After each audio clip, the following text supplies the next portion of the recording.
and on the Game Nashville app. Ladies and gentlemen, it's showtime.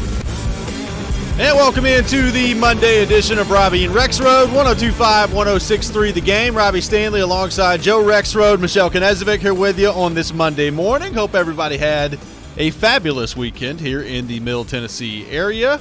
A lot to get into on the program here today. We'll get into the men's and women's Final Four throughout the day today here on the show. Corey Curtis joining the program at 8 o'clock. John Glennon from NHL.com at 8:30 joining the program as well. Preds get a big win on Saturday against St. Louis, setting up a very important and very difficult week for the Nashville Predators this week as well. We'll get into all that throughout the show. Joe Rexrode, good morning. How are you?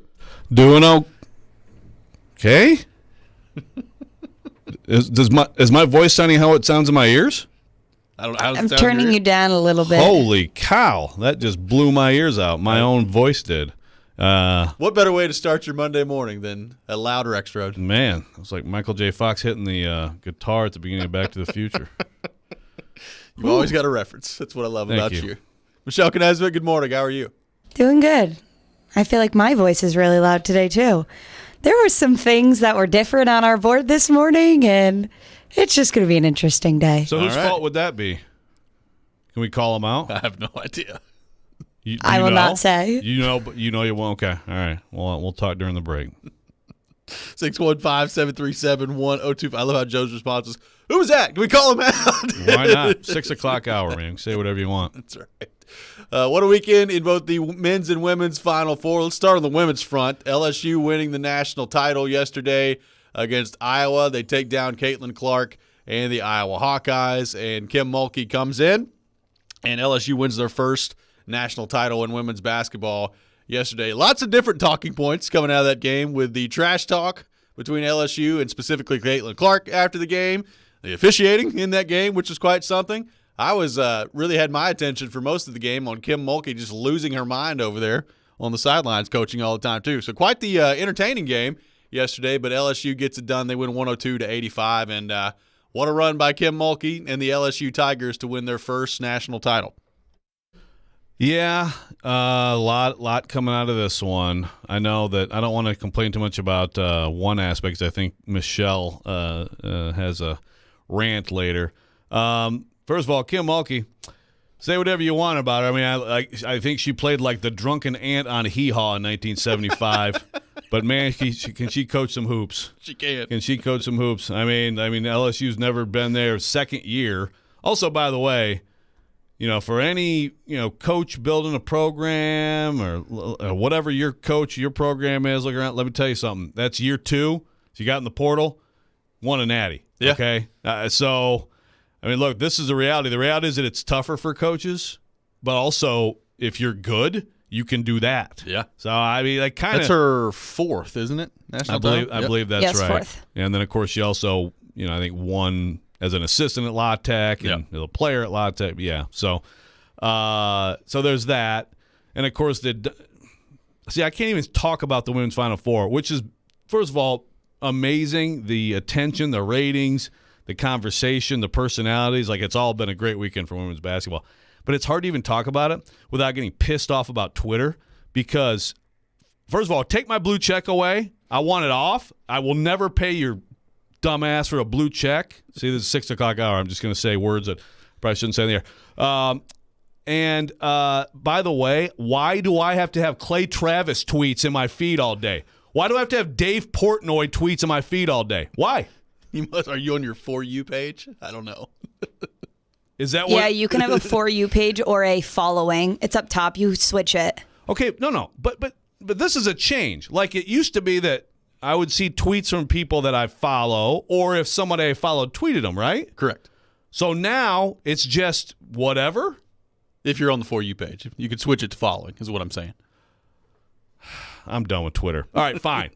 I'll take some responsibility for the user error. But again, if Clay Travis and Dave Portnoy both agree on something, you should not agree with that stupid opinion. And all this stuff about Angel Reese and the trash talk and Caitlin Clark. Angel Reese, I give her some credit for following her around the court. Look at me, I'm doing the thing, I mean, it might have been a little much. Caitlin Clark talks all kinds of trash. Yes. You want to talk about disrespect. I think the most disrespectful thing she did was when she, waved, nah, you go ahead, stay out there. Against South Carolina. Yeah. I'm not guarding you. I mean, she told Haley Van Lith, shut up, you're down 15. Right. I mean, she talks trash. We celebrate it. Great. Okay? I mean, it's part of the game. It's basketball. So now Dave Portnoy called Angel Reese a classless piece of bleep. Are you serious? Talk about a piece of bleep. I mean, don't even get me started, man. It's such a crap discussion around all of this, and I'm sick of it. So, 6:06 a.m. Sorry. 6:06 a.m. LSU wins 102-85. We'll get a lot more to say on this a little bit later here in the show. On the men's side of things, quite the weekend in the men's Final Four as well. UConn continues to roll, so they win 72-59 against Miami, and UConn has been the most impressive team throughout the tournament to this point, and we'll see if they can finish it off tonight in the national championship game. San Diego State winning on the buzzer beater against my beloved FAU Owls, taking them down on Saturday on the final shot of the game, 72-71, the final score, setting up the national title game tonight between UConn and San Diego State. Impressive. We got one pretty good game on Saturday with San Diego State and Florida Atlantic, but I was crushed to see my Owls go down in that fashion. Well, I'll tell you what, they really were in control. They were. It was looking FAU a lot of the night. Credit to San Diego State for coming back. Great shot. I mean, that's this became also like the video, people taking homemade videos and putting on again. I guess I can't complain too much about Twitter because there's stuff that's interesting. What's that? Is he out of bounds? Yeah, it was about close. half an inch. Yeah, that foot. But what a step back! What a shot by Lamont Butler. That's an all-timer. That'll be replayed over and over again.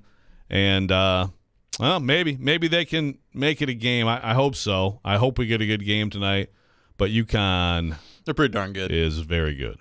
Yeah, UConn is. I mean, I love Danny Hurley's great, man. He's just like, yeah. You got 3 pros, put some good players around him. It's not that hard, guys. Yeah. Thanks, Danny. I mean, they've had the most dominant performance probably close to ever in this tournament. Yeah. I know that. Well, like 96 Kentucky. Yeah, that was. Hey, look at the shirt I'm wearing, guys.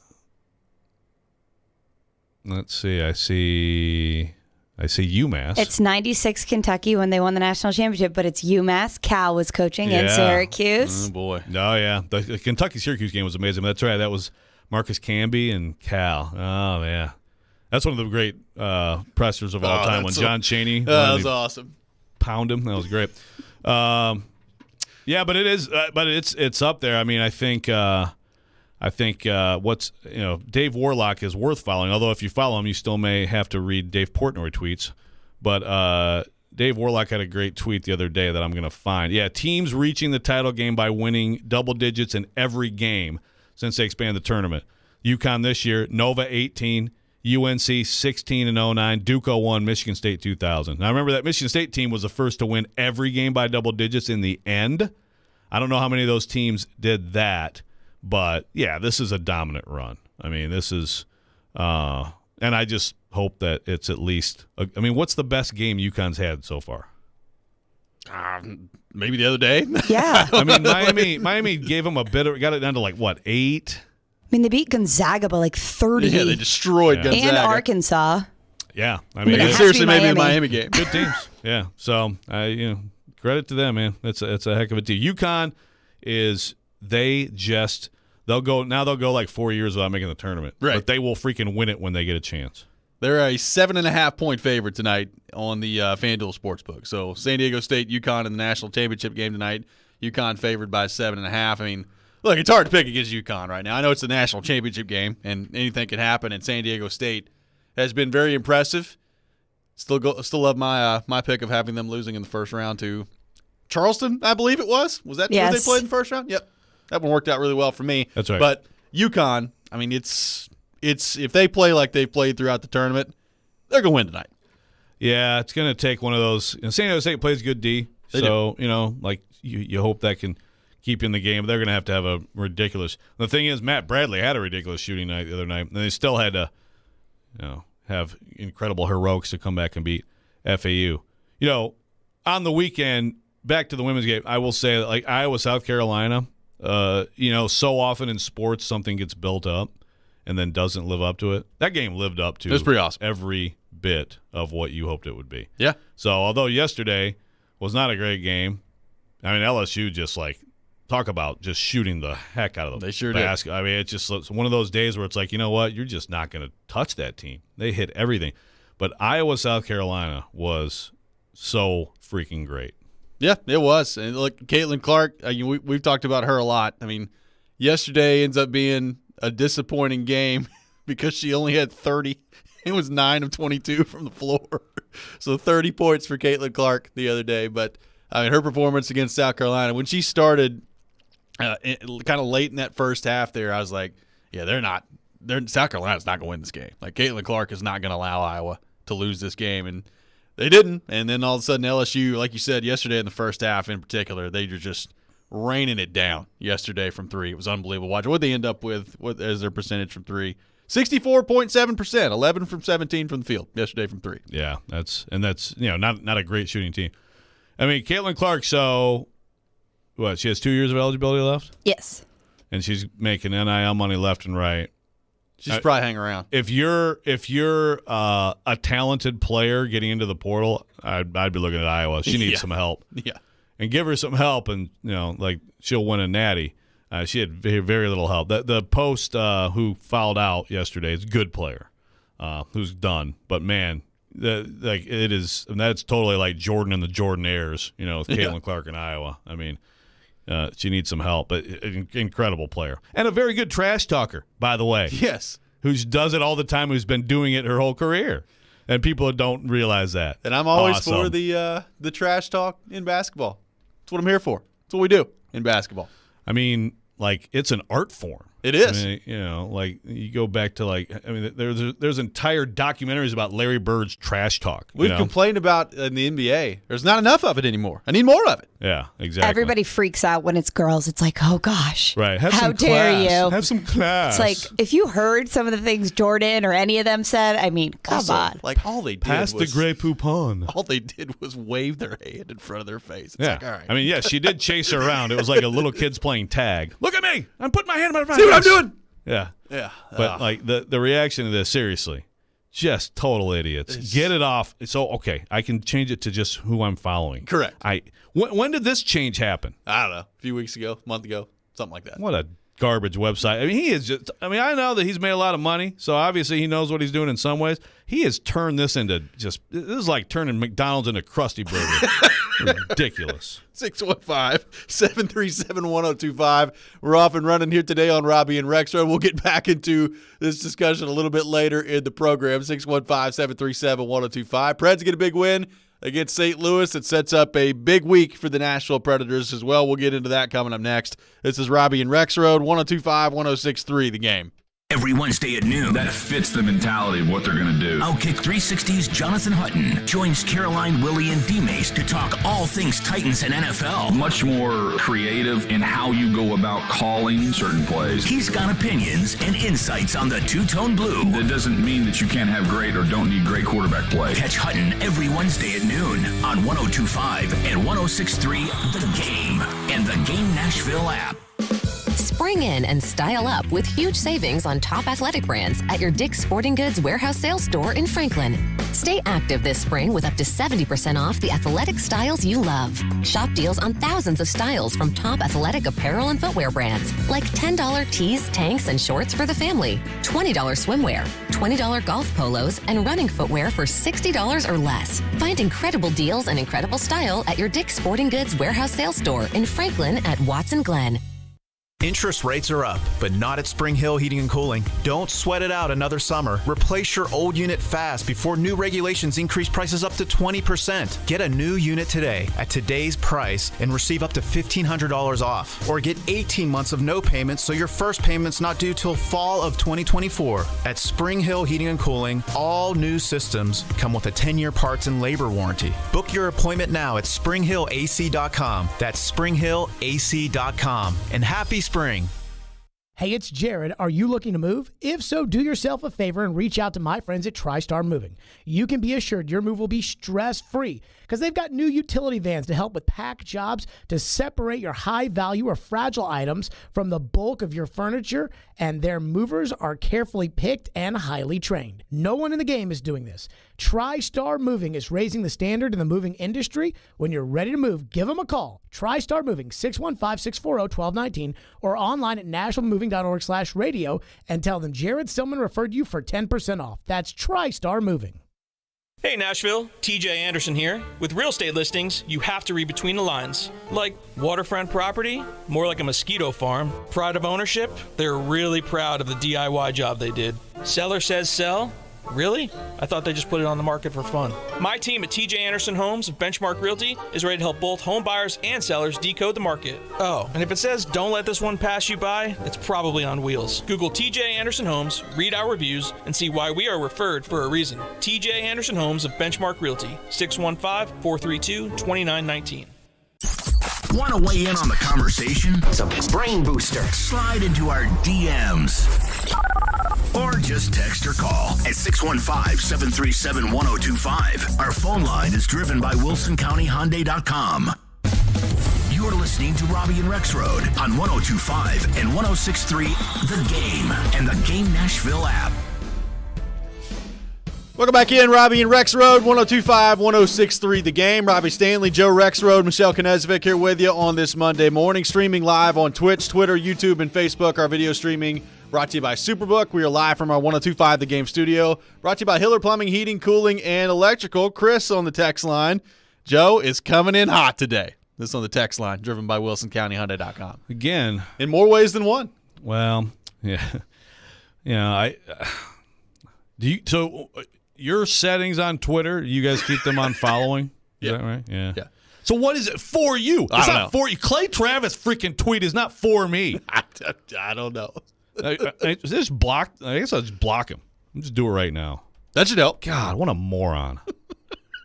615-737-1025. More of your thoughts on our text line. By the way, Trey on the text line, before we get into the Preds win, says, what was your guys' reaction to hearing what Duchesne described seeing in his glove after his recent injury? Can something like that have long-term issues with his hand? And Darren Pang put out some information over the weekend that apparently when Matt Duchesne took the puck on the hand where he got hurt, he looked down in his glove and part of his fingertip was still in his glove. That's a tough one. So I don't really know what the recovery process looks like on that front, but that does not sound fun for Matt Duchesne. No. That sounds Ronnie Lott-like. Yes, sounds awful. Could have gone without knowing that one, Matt Duchesne. Yeah. Whew. Wow. Yeah, But hey, that would explain week to week. The week-to-week designation, that would be explained a lot. I would think so. I mean, yeah, Trey, to answer your question, I would think so. If part of it's gone, that would be potential for long-term issues. That's wow, jarring. We'll see what happens. 6 a.m. hour. Yeah, it's the 6 a.m. hour here on the program. Preds get the big win on Saturday against St. Louis. They win 6-1. So 6 goals with the group they've got out there right now is really an offensive outburst, to say the least. And the Predators did that on Saturday. In what was a really emotional game, they had the pregame ceremony before the game, just talking about the victims from the Covenant School and a moment of silence and prayer that took place before the game. And it was really well done by the Predators before the game. Joe DiMessina came out and sung the national anthem, did a beautiful job with that as well. And then the Predators really basically from start to finish in that game, Joe, were all over the Blues. I mean, they came out and scored a couple right off the hop in the first period, and they really – I can probably point out maybe a 2 or 3 minute stretch in the second period where they were on their heels a little bit. Other than that, they were pretty much the aggressor and all over it on Saturday against St. Louis. Now, a couple of things here. St. Louis isn't very good. I think that's pretty clear, and we got a firsthand lesson of that on Saturday. But number two, the Predators with their roster right now, constructed the way it is, we've talked about the offensive issues that have taken place. I thought it was an excellent performance from them on Saturday. Luke Evangelista with 3 points on Saturday, goal and 2 assists. Tommy Novak with a goal and 3 assists. Those two specifically are playing together and playing really well right now. And then, Cody Glass scores again. Yakov Trenin with a nice goal later in the game too. Just a really good performance on Saturday, and that sets up a big week for the Nashville Predators this week, and that begins tonight as they go on the road to take on the Dallas Stars, followed by a back-to-back at home tomorrow against Vegas, Carolina on Thursday, and then a big one against Winnipeg on Saturday. Now, yesterday, both Winnipeg and Calgary played, and both Winnipeg and Calgary won yesterday. So the Predators 5 points behind Winnipeg now with 2 games in hand again. So really the question is, Joe, as they get through this week and they play Winnipeg on Saturday and then Calgary next week, can you find a way to be close to them where those games matter heading into this weekend? That's kind of the next step here for the Preds. And it took a comeback from the Flames, by the way, at home to in the third get 2 goals in the third to beat the Ducks. It looked like the Ducks might be providing some help. But, yeah, you don't have much margin for error here. First of all, Saturday, a feel-good win, like you said, for this group, which doesn't happen a ton. They have to scratch and claw for most of their wins these days. It's also a classic, like, can you save a couple? Yeah. Can you save a couple of those? But so you're talking, okay, so 5 points, but 2 games in hand on the Jets, and you're talking 3 points back and 2 games in hand in the Flames. So, what do you have to do this week? I mean, you have to hope you get some help. Well, you got to get some help for sure. And I mean, look, if you want to make the playoffs this week, I mean, you got to win.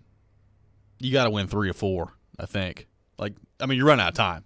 The end of the season is just 2 weeks away. You're running out of time. You got to find a way to win and dig down deep and get some results here. And I caught up with Ryan McDonough after the game on Saturday, and he kind of laid it out. The schedule is right in front of them, and they know what they had to do. And some interesting comments from Ryan McDonough after the game about just what it's been like to be on this ride the last couple of weeks. Here's what Predators defenseman Ryan McDonough had to say after the game on Saturday. It's hard to imagine you guys playing a whole lot better than you did today. What'd you make of this one today from your group? Yeah, I mean, obviously, you look at the score, you look at the special teams. It was contributions from everybody tonight. That's what it takes. And, I certainly didn't have a great feeling in the locker room after the Pittsburgh game as far as the way we played. Just execution was a little bit off, and the smarts of our game was a little bit off. So wanted to respond here, obviously. We know what's at stake here towards the end of the season, and it was a good response for sure.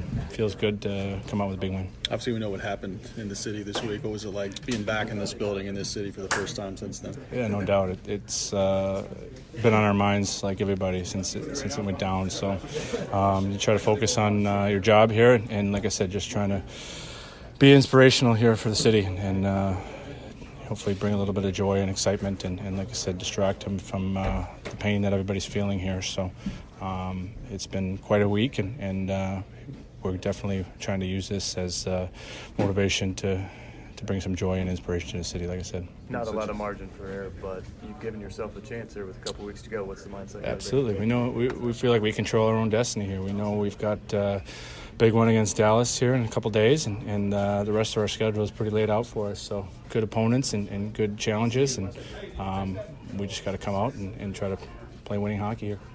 The penalty kill has been so good lately. What is the key to that? Just being kind of in sync there in our reads, trying to be aggressive, and certainly you need sacrifice. Guys blocking shots, laying their body on the line there. You need big goaltending, obviously, at times too, and we've had that for sure. But just trying to keep them on their toes, the opposition, and be aggressive, be assertive. Make sure when the puck's on our stick, execute and get it all the way down the ice, little things like that. And we definitely want to keep playing with confidence there. What have you liked about playing with Dante? Season is going to start. First of all, he talks a lot out there, so it's really helpful to play with him like that. He's a great skater. His head is up all the time with the puck on a stick, and we just try to play simple, use each other and support each other, try not to spend a lot of time in our zone, and like I said, use our skating ability to get up the ice. Ryan, as you look back over the last month or so, what do you think's allowed this team to hang in there the way it has with all the turnover and injuries? I mean, it's probably hard to pinpoint one thing. We've had a lot lot of adversity, I think, and you get tested there with adversity. You really have to look in the mirror individually and as a team, and we've had great energy from the guys coming up, willingness to be coachable, willingness to accept their role, and that's what it takes. You need leaders to help set the tone, and good energy, and guys that want to be here, want to be a part of a winning team, and like I said, we had every excuse to just pack it in here and coast away the season, but it's been great to be a part of this run here, and like I said, we're just trying to seize the opportunity. That was Ryan McDonough after the game on Saturday. Lots of interesting stuff there from him.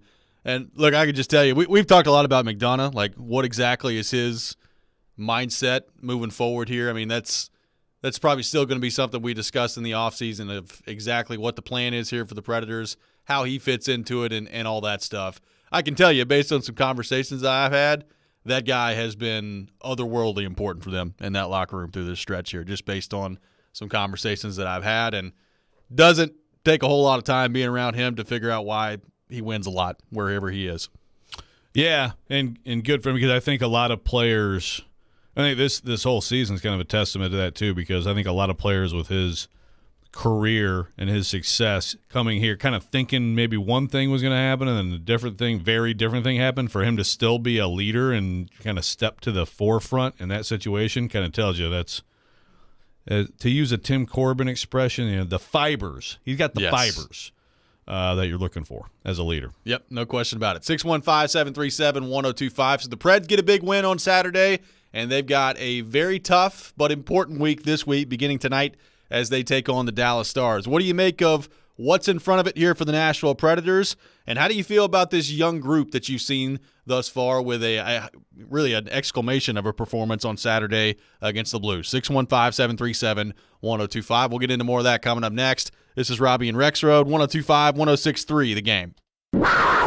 When you want all the... Going in and the score. Blast the score. He risks one, they score. And don't forget the... Oh, what a stop. Sliding across to make the save. The backhander, nice stop. When all you want is... Smashville. We have you covered. Hear every Predators game right here. We are your home for Smashville. 102.5 and 106.3, The Game, and the Game Nashville app. All right, folks, final game of the tournament is here. No better place to get in on that action than FanDuel, America's #1 sportsbook, because right now FanDuel is giving new customers a no-sweat first bet up to $1,000. Up to $1,000 back in bonus bets if your first bet does not win. All you got to do is go to FanDuel.com/Joe102, sign up today, claim that no-sweat first bet. Everything from the money line, point spreads. Of course, right now you can bet on who's going to cut down the nets. I mean, to me, I think it'd be a big shock if it's not UConn. The question is UConn going to cover? I think so. Also, I would tell you to take my advice with a grain of salt. Just do it on an app that's safe, secure, and super easy to use. Don't miss your shot. No sweat first bet up to $1,000. Join FanDuel today. Go to FanDuel.com/Joe102 and sign up. Make every moment more with FanDuel. You must be 21 or older, present in Tennessee. First online real money wager, only $10 deposit required. Refund issued is now withdrawable bonus bets that expire in 14 days. Restrictions apply. See full terms at FanDuel.com/sportsbook. Gambling problem? Call the Tennessee Red Line 800-889-9789. The choice is yours. Wednesdays at 8:45. Brought to you by Jarrett Companies. Now hiring experienced sprinkler experts. Go to JarrettFire.com. JARRETT Fire.com. Jarrett Companies, a company above and beyond industry standards. This is for the men who never settle, the ones who believe only quitters end a game and a tie, the type of guys who choose the bar with the biggest TVs to overcompensate for theirs at home. This is the Lodge mentality. This is Twin Peaks. Are you a fan of Twin Peaks? Sign up for the Twin Peaks E-Club and stay up to date on all things Twin Peaks. As a friend of the Peaks Club, you'll score free stuff and be updated on upcoming events and promotions. Visit TwinPeaksRestaurant.com and sign up today. Cards issued by Sutton Bank and Celtic Bank, members FDIC. Terms and conditions apply. What if you could do business without busy work? With Ramp, you can. Ramp is the future of finance with smart automation, corporate cards, and spend management. Just imagine, no more expense reports or shuffling wrinkled receipts. No more slogging through invoices or getting surprised by unexpected charges. Just your business's big idea. with smart spend controls, automation that crushes busy work, and real-time insights so you can make it happen.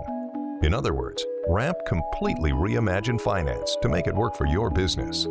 Get set up, issue corporate cards, and start making payments in less than 15 minutes. See how Ramp does finance. Join today and get $250 just for signing up. Just go to ramp.com/offer. That's ramp.com/offer to get $250 for signing up. That's ramp.com/offer. If you missed the latest from Caroline, Willie, and D-Mace. And I want to get into all of those matchups and just how bizarre is maybe not the right word, but how unique this year's Final Four is. I mean, in college football, you could never have this. This will never happen in college football. It'll always be the top power conferences that have the playoff teams. Now, they're going to change the format where you might have they'll get a little invite to the party, but it's so unlikely that pick whoever, the Boise State at their top, would go all the way to the finals or even the Final Four in this new playoffs. So do we like this in college basketball? Because it's much more likely to happen now and going forward than it did 15, 20 years ago. It's interesting. In the era of the transfer portal and especially NIL. Yep. Now NIL has incentivized some of the top players in the country. Caroline, Willie, and D-Mace. Weekdays from 11 to 2 on 102.5 and 106.3 The Game and The Game Nashville app. When you want live and local. If they were just better at the offensive line. You can be a contender in the AFC again. They've had more winning seasons than not. 102.5 and 106.3 The Game has you covered. Looking for some national programming? Why do I want to get a running back like that 5 more years? The AFC now is so deep at quarterback. Check out 94.9 The Fan. Nashville's home for all things sports is 102.5 and 106.3 The Game and 94.9 The Fan. Hey Nashville, this is Gary Bettman. You're listening to Nashville's best sports talk, ESPN 102.5 The Game. Welcome back in, Robby and Rexrode, 102.5, 106.3 The Game. Robby Stanley, Joe Rexrode, Michelle Knezovic here with you on this Monday morning. Big win for the Predators on Saturday against St. Louis, setting up a big week this week, beginning tonight in Dallas. Taking your thoughts on the Preds, the opportunity in front of them this week, and what you've seen from the young guys. 615-737-1025, 615-737-1025. And, Joe, we talked about the 6-goal performance on Saturday against St. Louis, and the two guys that really stand out there are Evangelista and Novak. Novak with 4 points on Saturday, 1 goal, 3 assists. Evangelista with 3, 1 goal and 2 assists. Those guys have really, they've played together for a while now, both in Milwaukee and now here in Nashville, and John Hines has kind of left that duo together, and Sherwood's kind of been the other guy with them, at least as of late. But look, those two, they've been really good. They really have. And Evangelista, again, on Saturday, scores a nice goal in front of the net, and we keep talking about, just he's got to get bigger and stronger, and we've heard Hines say that. We've heard Poyle say that. But it was interesting, like Bally Sports, Willie and Mason then put up a graphic the other day, I believe in the Pittsburgh game, of Evangelista and where he ranks on the team since he's come up, of slot shots and getting to the middle of the ice and generating the best looks, and he's number 1 on the team. And then yesterday he scores one again right on the doorstep in front of the crease against St. Louis. So, he does have to get bigger. I get all that, but I think the more I watch him play, the more encouraged I am by what he's been able to do at the NHL level. And honestly, like Novak, I keep waiting on him to slow down just because he's never really been this type of a player before in terms of at the pro level. And all he does is continue to produce. 4 points again on Saturday. He's played 44 games for the Predators this year, and he's got 38 points. So you're talking about somebody that with this group and this lineup and all the changes that have been made, you're talking about a guy in Tommy Novak that in a 44-game sample size is really not that far off from being a point-per-game player, which is kind of unbelievable, watching him do what he's doing. Yeah, and that is such a different – the two very different things. Evangelista heavily hyped, and it's been a fast road, and it's like, wow, okay. You can see, like, right now at this point, the trajectory is pretty clear. But, Novak, you're talking about a third-rounder back in – 2015, a long road and no real indication that that this. I mean, let's see. He's about to turn. So he's going to turn 26 this month. So usually you get to that age, you get to the mid-20s, and you kind of know what a player is, right? Not that you can't make big leaps, at any point, but it's kind of against the norm. But I don't know, man. At some point, you kind of look at him differently, right? As a player, I mean, is he just on a crazy, one season heater here, or is he a guy who's going to be a real key part of their future? Yeah, it's a great question because I still, when you start to try to figure out what this group is going to look like next year, beyond whatever happens this week and whether or not they can find their way into a playoff mix here. I mean, the numbers would tell you that's still pretty unlikely, but they've got an opportunity in front of them this week. But as you start to look ahead and think about who's going to be here and what this group's going to look like the way he's playing right now, I mean, he's definitely on the team. And you think about, okay, is he a top 6 forward? Like, is he going to be a second-line center? Like, are they going into next year with Cody Glass as their number 1 center and Tommy Novak as their number 2 center? Where's Ryan Johansson? Ryan Johansson, hey, man, have fun on the third line. Like, I don't know. Like, I mean, that's what's the interesting part to try to figure out is, these injuries have decimated what they are offensively for the most part. Other than Saturday, they've pretty much been at 2 goals a game lately. But it's also, you look around and it's opened up the door for some of these other guys, and you wonder, like, what would the lineup look like right now if what I think at this point is a fictional reality? Like, all these guys coming back to me at this point just seems like that's not going to happen. But let's say it did. Like, if Forsberg's healthy and Duchene's healthy and Johansson's healthy and Parsonen's healthy, like, what's the lineup look like right now? Because those are the decisions that Barry Trotz is going to have to make and John Hines are going to have to make this offseason of, all right, what's your lineup look like? Because, I mean, you can't keep everybody. There are going to be guys that are playing right now that aren't on the opening night roster next year. Of course. I mean, maybe I'm being a little bit of a hater here or too fixated on age/draft position, whatever. I still feel like Novak, like, moving forward down the road, you want to get better and, improve to the point where he wouldn't be a top 6 guy for you. I would agree. But, I mean, if he's going to be – but he's going to play like this, like, it's like, I mean, he's definitely making a case for himself. Like, I was thinking about this yesterday. So you've got Glass down the middle, Novak playing the way that he's played. The one that I think has been really unfortunate in terms of – well, look, you never want to see anybody get hurt. But, like, the Parsonen part of this is unfortunate because I think with the way things have shaken out, his role could have really been elevated, and maybe you could have gotten to see what he can do a little bit. But I think we've seen enough from him to think that, he's pretty good and he could be around next year. And they're all centers. So you're talking about Glass, Parsonen, Novak, all down the middle. And it's like, well, Ryan Johansson is still there, and Colton Sissons is still there. Like, who's going to play where next year? That's why, like, there are some people, and we had Jim Diamond on last week, and I get it. Like, this idea of buying out Ryan Johansson, some people just dismiss that out of hand. They're like, he's got 2 years left on his deal. Just eat these next 2 years with him, and then it's off your books. If you buy him out, he's going to be on your books for years beyond that moving forward. But it'll be what, $2 million? It'll be a much lower cap hit, yeah. But, like, I look around at the roster right now, I'm like, okay, so if you keep him, where's he playing? Yeah. Is he going to be in your top 6? I think there's a real good case to be made to buy him out. I think there is too. So, like, they've all of a sudden created some depth for themselves at center with some of these young guys. Now, the question I have is, depth is great. Are there any of these guys that they have at center now that are actually bona fide top 2 centers moving forward? And what I mean by that is, whenever this swings back up and they're on the way back to being competitive and trying to compete for a Stanley Cup, are any of these guys legitimate number 1 or number 2 centers on a playoff Stanley Cup quality team? That's the answer that we do not know yet. Right. Someone who can match up with other top centers in the league. Someone who, can get you about 60 points.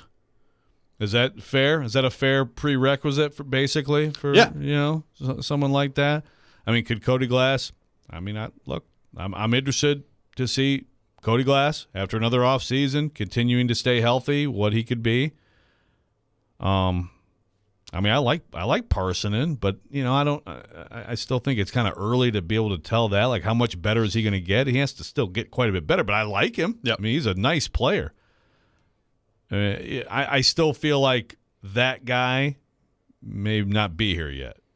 Yeah, I mean, I don't think any of them are elite. Let me put it that way. But are they good enough where you can build around them? I don't know. Like Cody Glass. I mean, Cody Glass is, we talk about, like, in order to get the elite forward, you got to draft high.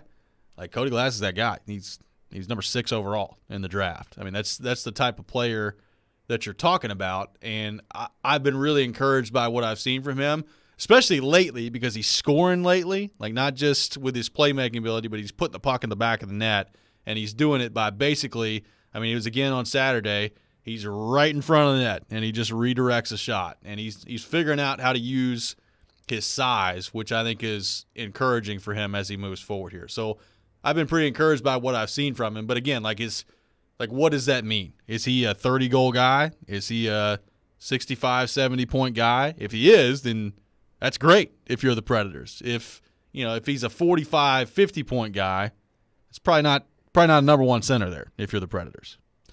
Right. So, and right now he's basically a half point a game here, 31 points in 65 games. But I also feel like, and I don't have, like the splits, but I think the last, 2 months has been a different level of play from him.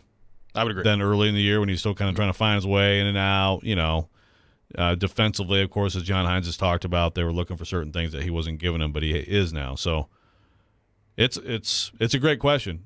Certainly, he's a part of, I think, the future. Ethan from Lawrenceburg on the text line says, number one centers have to be point-per-game players with 3 exclamation points at the end of it, too. And I hear you. Well, elite centers have to be that. Lots of teams have a number one center who isn't a point-a-game player. Right. Now, that's also, like, when you're trying to figure that out with Glass, it's not necessarily about right now. Like, what do you think he can be? Like, what do you think he is? What do you think Parson could be? Look, I don't know that any of them are going to end up being, quote-unquote, number one center quality, but how close do you think they can get to that if you're in the evaluation process right now? If you're Trotz and Hines and whoever's, a part of this decision-making as you move forward here. Cam on the text line says, excited about the future of this team. Every time it looks like they're done, they get a big win. Games versus Winnipeg and Calgary decided our fate. Evangelista has shown elite potential. Can't wait to see him on a line with Novak and Forsberg. This from Cam on the text line. Is that the future? Is that the line of the future? I don't know. Matt Duchene with Cody Glass and Forsberg down there with Novak and Evangelista. Maybe. Name the lines. Name them. I mean, Tomasino scored again on Saturday too. I mean, he's got to fit in there somewhere too. Yeah. I think he's a big part of the future. It's one of those things where it's like they have a lot of good players, young promising players. You don't know what the ceiling is or what the absolute max is for all of them. You want like a couple, 2, 3 really, really good players, and I still don't know if that's happening, materializing in the future. 615-737-1025. We'll continue the conversation on the Predators. Got more of your thoughts to get to on our text line, driven by WilsonCountyHyundai.com, 615-737-1025. This is Robby and Rexrode, 102.5, 106.3, The Game. The college football season never stops. ESPN college football analyst Trevor Manich joins Stillman and Company every Tuesday at 4:30. They've got to do what Nick Saban in Alabama has done so successfully over the last 10 years. Presented by Houston Clinic Orthopedics on Nashville's best sports talk, 102.5 and 106.3 The Game and the Game Nashville app. Michelle Gnezovic here for Superbook Sports. Baseball is back. The push for the postseason in hockey and hoops is on. Make it all count this spring with Superbook Sports. We got the men's national championship tonight. San Diego State and UConn. UConn hasn't had much of a test at all this tournament. They've beaten every team by double digits, but I think San Diego State gives them a little run for their money tonight. UConn a 7.5-point favorite. I'm going to take San Diego State plus the 7.5. I do think UConn ultimately will be our winners. It'll be their 5th national championship in 25 years if they do so. Superbook Sports gives you the best wagering app around. You got a direct line to the experienced bookmakers behind the counter in Superbook in Las Vegas. Plus, if you place a bet, you get a $250 bonus when you sign up, deposit, and wager all in the same day. Don't let the spring pass you by without winning some money with Superbook Sports. Visit Superbook Sports for terms and conditions. Gambling problem? Call 1-800-889-9789.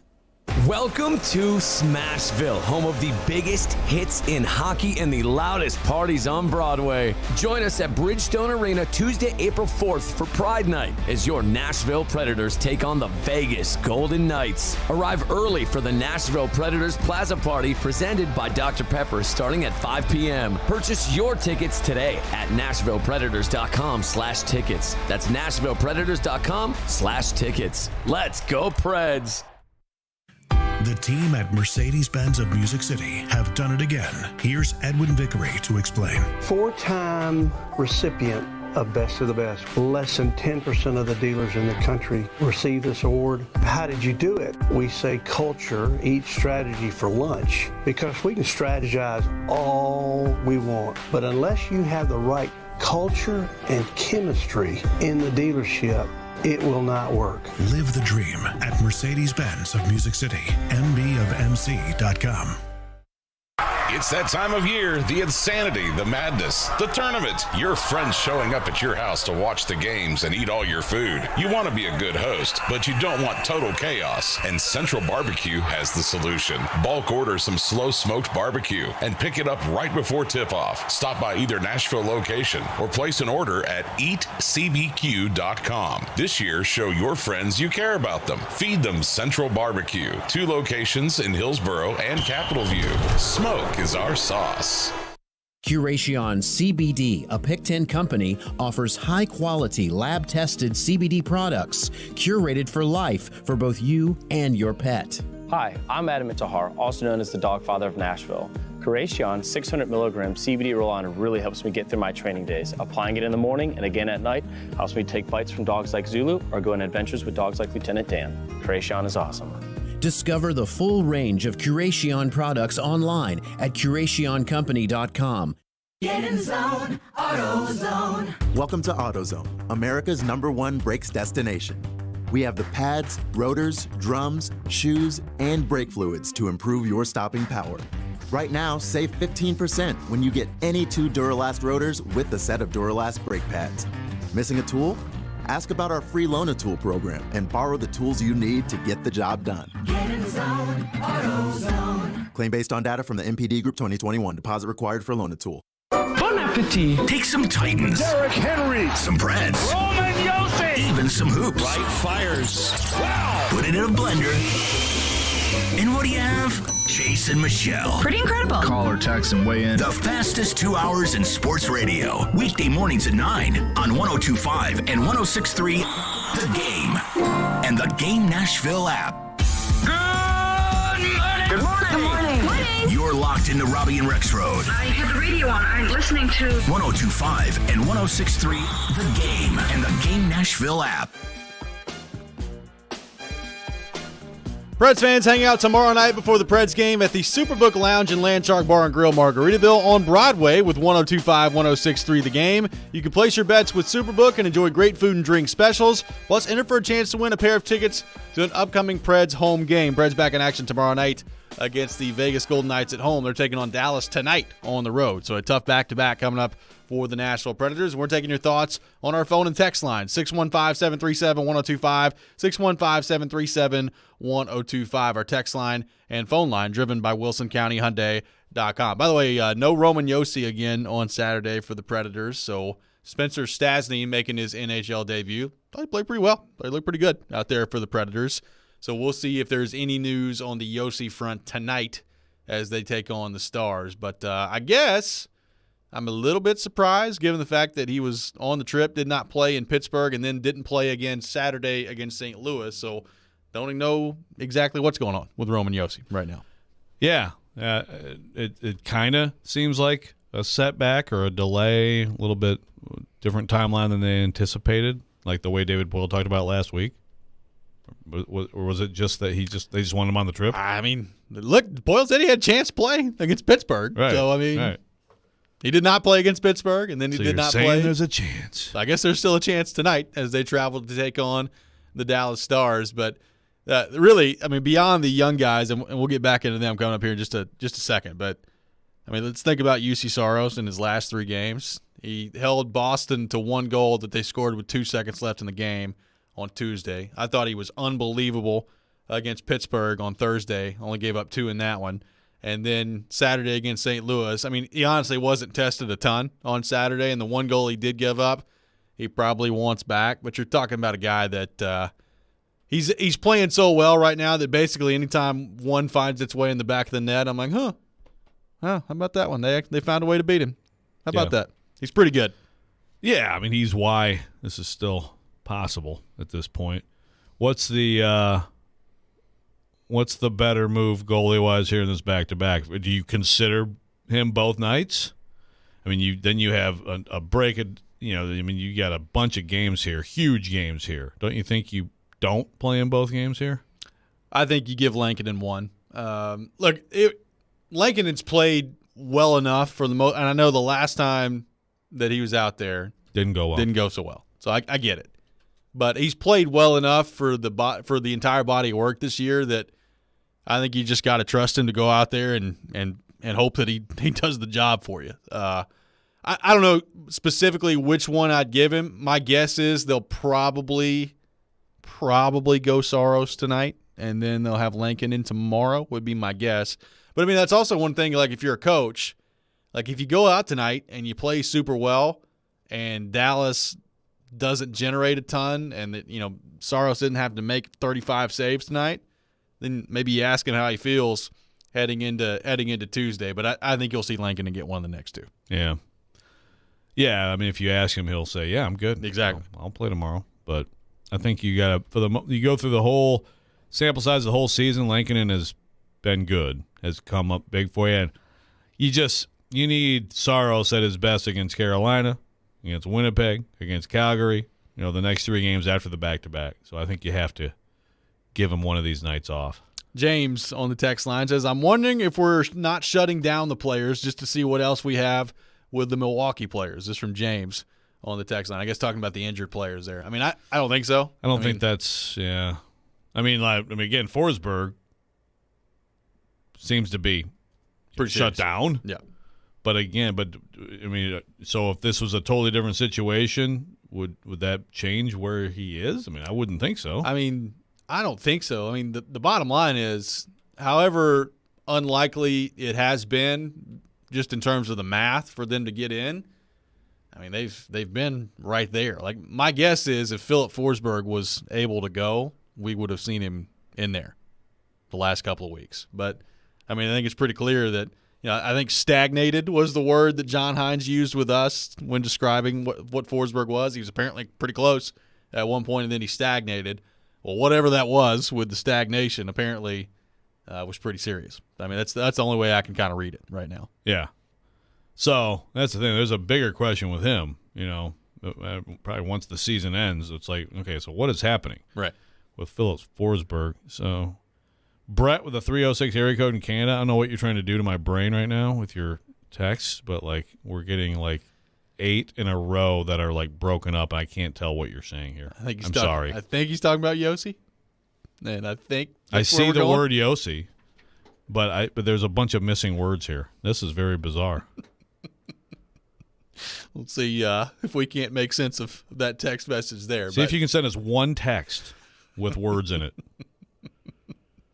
But as of tonight, I mean, it's probably going to be we'll keep an eye on Yossi, but I can't imagine that Forsberg and Carrier and Parsonen and these other guys that we've talked about that have been injured that weren't all that close last week apparently. It's hard for me to believe they're just all of a sudden going to be ready this week too. So it kind of feels like the Predators, maybe with the exception of Yossi, this is going to be what it is, and you got to find a way to figure it out. And look, it was a great game against St. Louis on Saturday. You played really well. You scored goals. That was not a very good team that you played, but you took advantage of it. And with this roster, 6 goals against anybody in the NHL right now, pretty good for the Predators. it's going to get a lot tougher this week. Dallas, Vegas, back-to-back coming up here. You got Carolina, who is, I believe, the second-best team in the league points-wise coming up later this week. And then there's Winnipeg on Saturday. And you look at the standings right now, like Dallas, they need this one tonight. They're in it right now with Minnesota and Colorado. Minnesota's at 97 points. Colorado's at 96. Dallas is at 96. So, like, if you're Dallas, you could finish anywhere from first in your division and take on a wild card team, or you could be in third in your division and go on the road to take on Colorado in the first round of the playoffs, which I can't imagine is very appealing to them. Sounds a lot of fun. Yeah, it's huge for them. And, of course, the Preds finish with Minnesota and Colorado, by the way, at home, which we'll see if those games matter. But if the Preds get 2 points among the next 3 games, not what you want, but if they get 2 points out of the next 3 games, I guess in theory, like you go on the road to Winnipeg and Calgary, and knowing obviously you have to win both those games outright in regulation, but still could potentially be hanging on. You could. To me, you need to win. You need to win 2 of the 3, I think, heading into the Winnipeg game.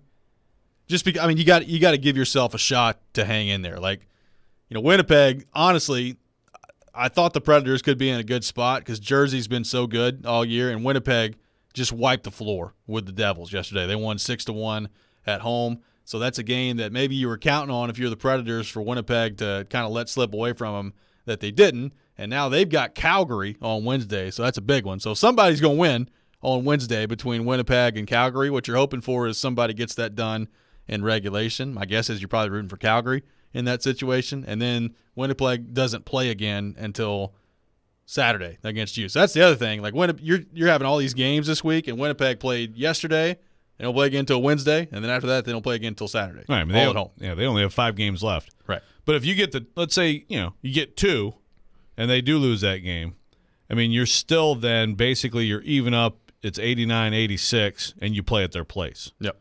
So then if you go win and you pull within a point, basically, I mean, then at least you're in there. Yeah, for sure. You're there probably till the end.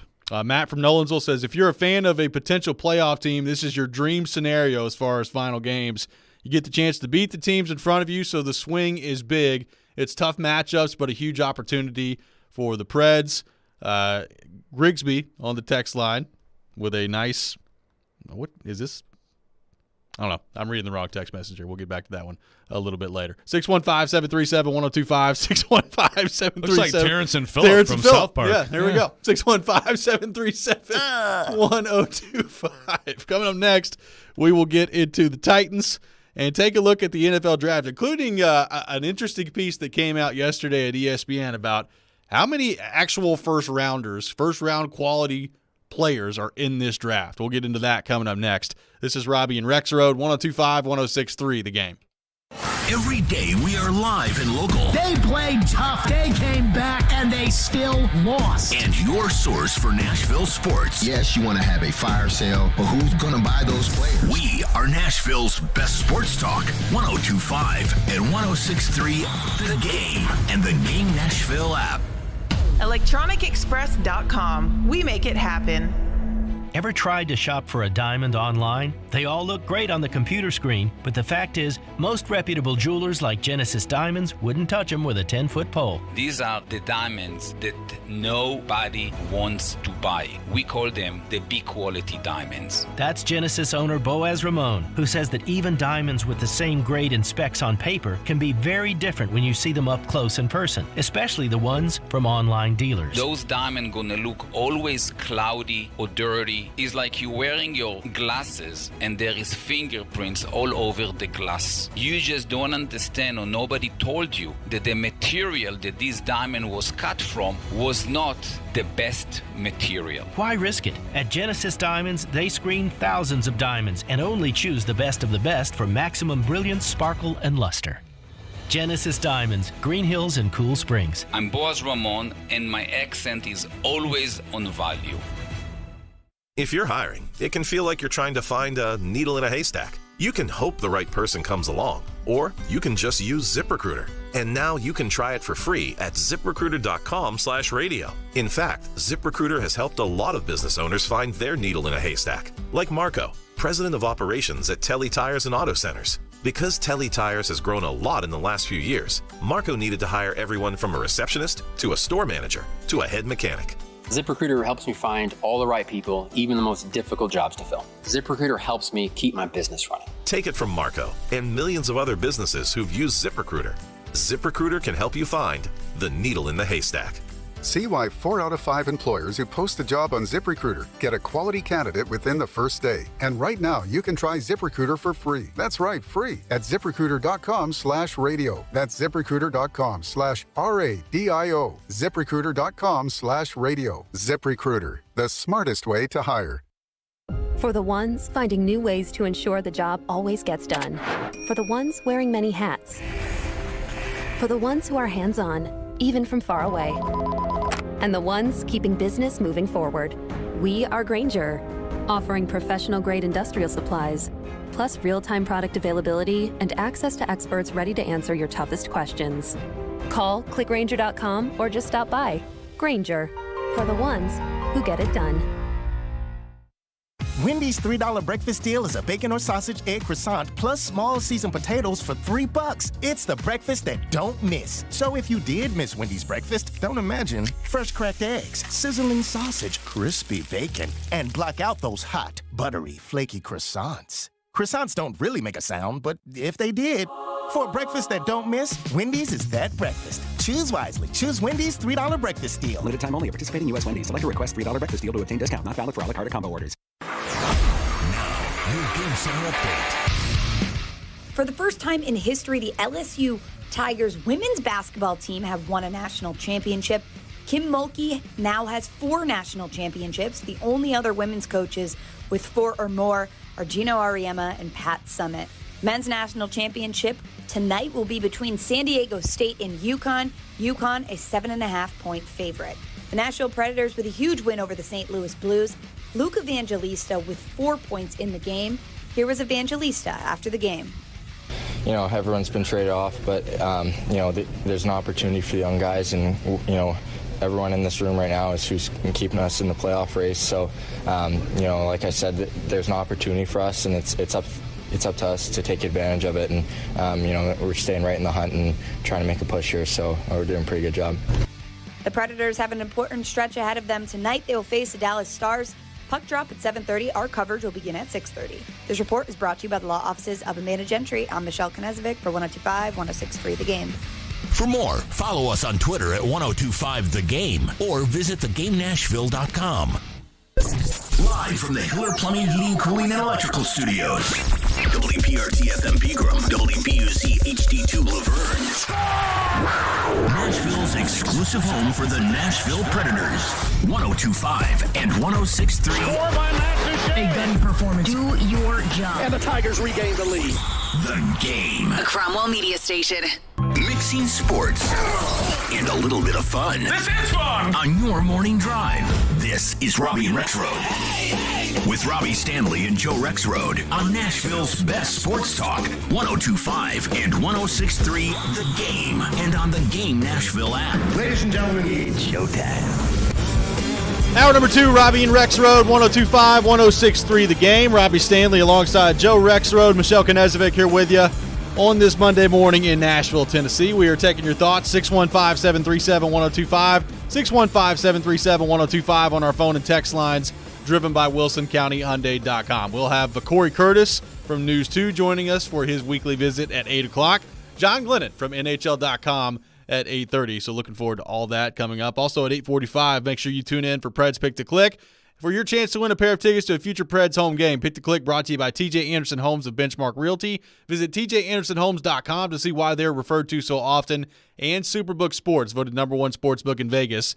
Download their app today. So, Joe, we have made it to the month of April here on the program, which means we are less than a month away from the NFL draft taking place in Kansas City. And we've talked a lot about the draft and the different options that the Titans have. One thing I think everyone would agree on is that at some point they're going to have to take a wide receiver, maybe a couple of wide receivers coming up here to address the hole in their room. And we have this conversation every year that the draft comes around about, all right, we know that there are 32 first-round picks, and this year it's 31 because Miami has had theirs taken away from them. but there are 31 first-round picks in this year's draft. How many of those players are actually quote-unquote first-round players? And Matt Miller at ESPN kind of came out with his evaluation of that and how many people in different position groups are actually first-round grades. He's got the 4 quarterbacks as first-round quarterbacks, Levis, Richardson, Young, and Stroud. And you can go down and look at every different position group that are there in terms of the actual first-round grades in his opinion. I was interested to see what he had to say at wide receiver because this wide receiver group, different guys kind of have wildly different opinions on who they are and what they can be at the NFL level. And Miller at ESPN only has 2 wide receivers as quote-unquote first-round grades, according to him, and that's Jackson Smith and Jigba of Ohio State and Jordan Addison of USC. So Quentin Johnston not in there as it relates to Matt Miller. Now, this is one person's opinion. Doesn't necessarily mean that that's what NFL teams are going to go do and that Quentin Johnston is going to fall out of the first round or what exactly happens there. But the point is that, like, if you're the Titans and you've got to find some receivers, how many receivers are available for you to find in this draft that can actually come in and be a difference maker for you? And if you're the Titans viewing these picks at number 11 overall, whether you go offensive lineman, whether you go wide receiver, whatever you go, like, are you confident enough if you're the Titans that you can find some wide receivers in this draft that could come in and make a difference for you? Because based on the way the roster looks right now, they're going to have to. Yeah, I mean, I think that even the 2 first-round receivers per Matt Miller, like, to me, are not number 11 pick receivers. I agree. It's again, I think that's at least a depth position. It's always a very interesting thing because, as he says, there are going to be 31 first-round picks, but some years I think you have overall, like you have like a very good draft. You have more than enough talent to fill a first round, and it just feels like this draft isn't as strong. But it kind of feels like maybe just because last year because of the quarterbacks, but it kind of feels like it's a little bit of a 2-year dip, which is just weird. Yeah. And I wonder why that would be. I don't know. Does it have something to do with like COVID or something? Like I don't know.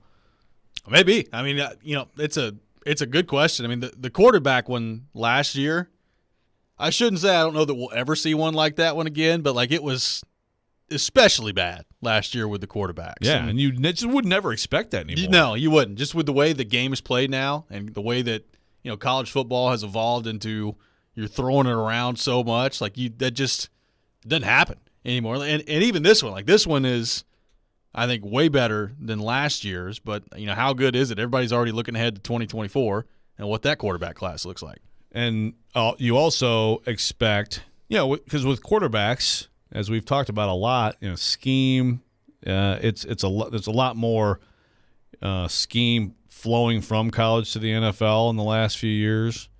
Mike Leach deserves a lot of credit for that, and others. But so that makes it with so much emphasis. I mean, go Elite 11, everything. Like I feel like there's just more talent out there. So I would never expect a bad receiver draft either. Right. And we've had incredible receiver drafts recently. And I know next year, at least I know one receiver who's going to go very high in the draft next year. So it automatically makes it probably a better class just because Marvin Harrison Jr. is going to be I thought you were talking about Ramel Keaton. Yeah. Keep going.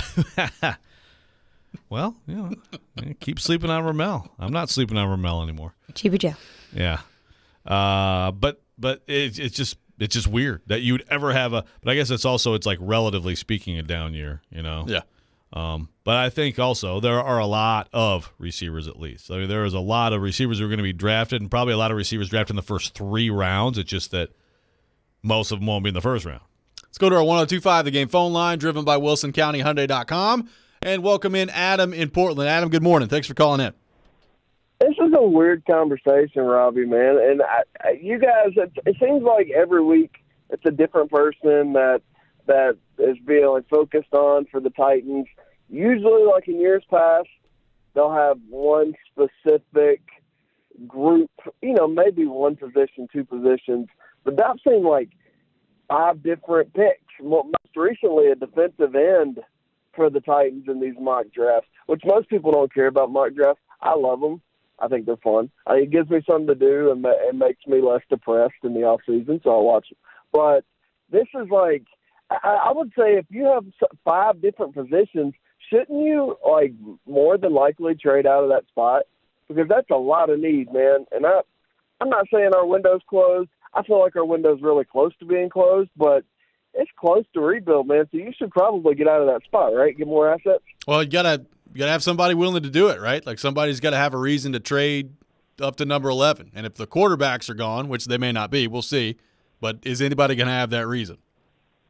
But you saw the run, Mike, and you guys were just talking about the run on there's going to be some position or player that gets weirdly overlooked in the draft. And I don't know who it is or what it is, but it's going to maybe that's an opportunity for the Titans to get out of there. But I just feel like, man, I don't know. I love what you guys are saying. I just feel like if we need as much as we need, we got to get out of there. Hey, thanks for the call, Adam. I mean, look. What about getting out of there and moving up? Well, we're going to get into that a little bit later. We'll get into some chatter on that front of getting out of 11 and maybe moving up a little bit later here on the program. But, I mean, look, if I'm Rand Carthon and Vrabel and somebody approaches me with wanting to move up to number 11, heck yeah, I'm listening. Well, I mean, you better put together a good package, but yeah, I'm listening to that.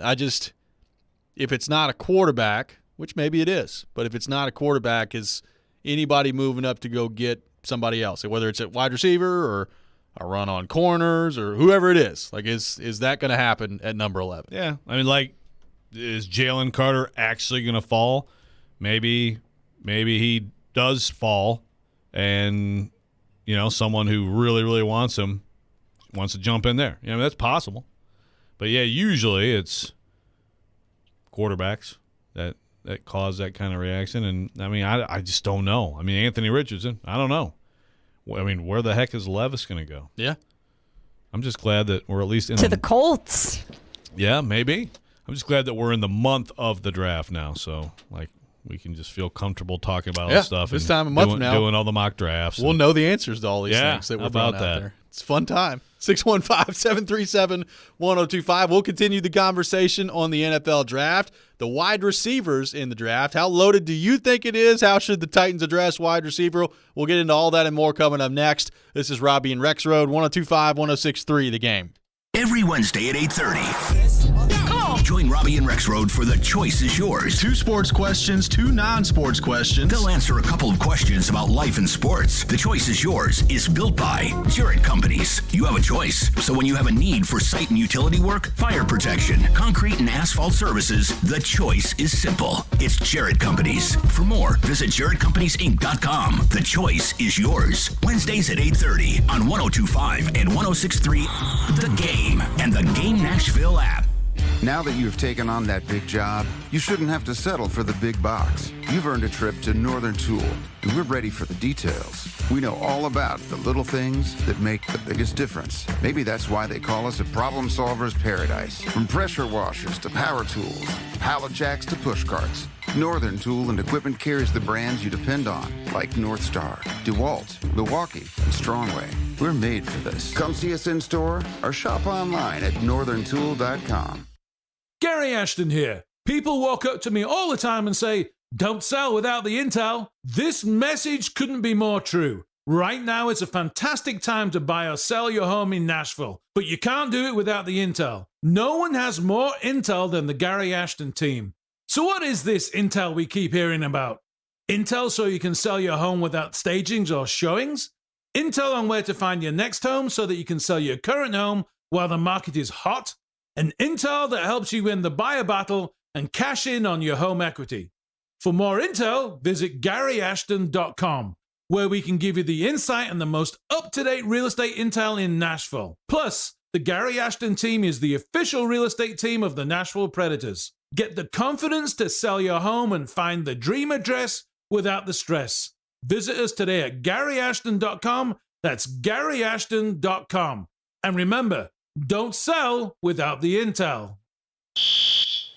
Attention all fire and safety line experts. Middle Tennessee's fastest growing fire protection company is looking for experienced service technicians, designers, and sprinkler system experts like you. Tired of working for a large corporate employer? Work for a company where you're more than just a number. Jarrett Fire Protection is owned and operated by Nashville natives and wants to invite you to grow with their amazing team. Hi, I'm Jason Jarrett, owner of Jarrett Companies. I'm looking to hire experienced sprinkler experts and will offer a sign-on bonus of up to $5,000 for certified professionals. In addition to our great benefits that include a 401k match, PTO, and top pay with annual bonuses, we will also provide you with the top-of-the-line tools, trucks, and equipment that you need to grow your career. Our customer base is large and business is booming with many opportunities for advancement. Give us a call or go online to jarrettfire.com and apply today to become a member of our family and protect our community. That's JARRETT fire.com. Jarrett Companies, where we are above and beyond industry standards.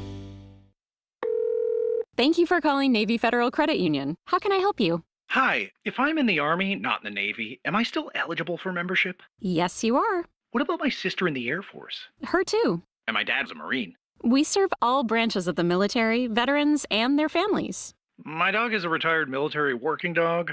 I'll see what I can do. Find out if you're eligible at NavyFederal.org. Navy Federal Credit Union. Our members are the mission. Insured by NCUA. Want to see our smiling faces?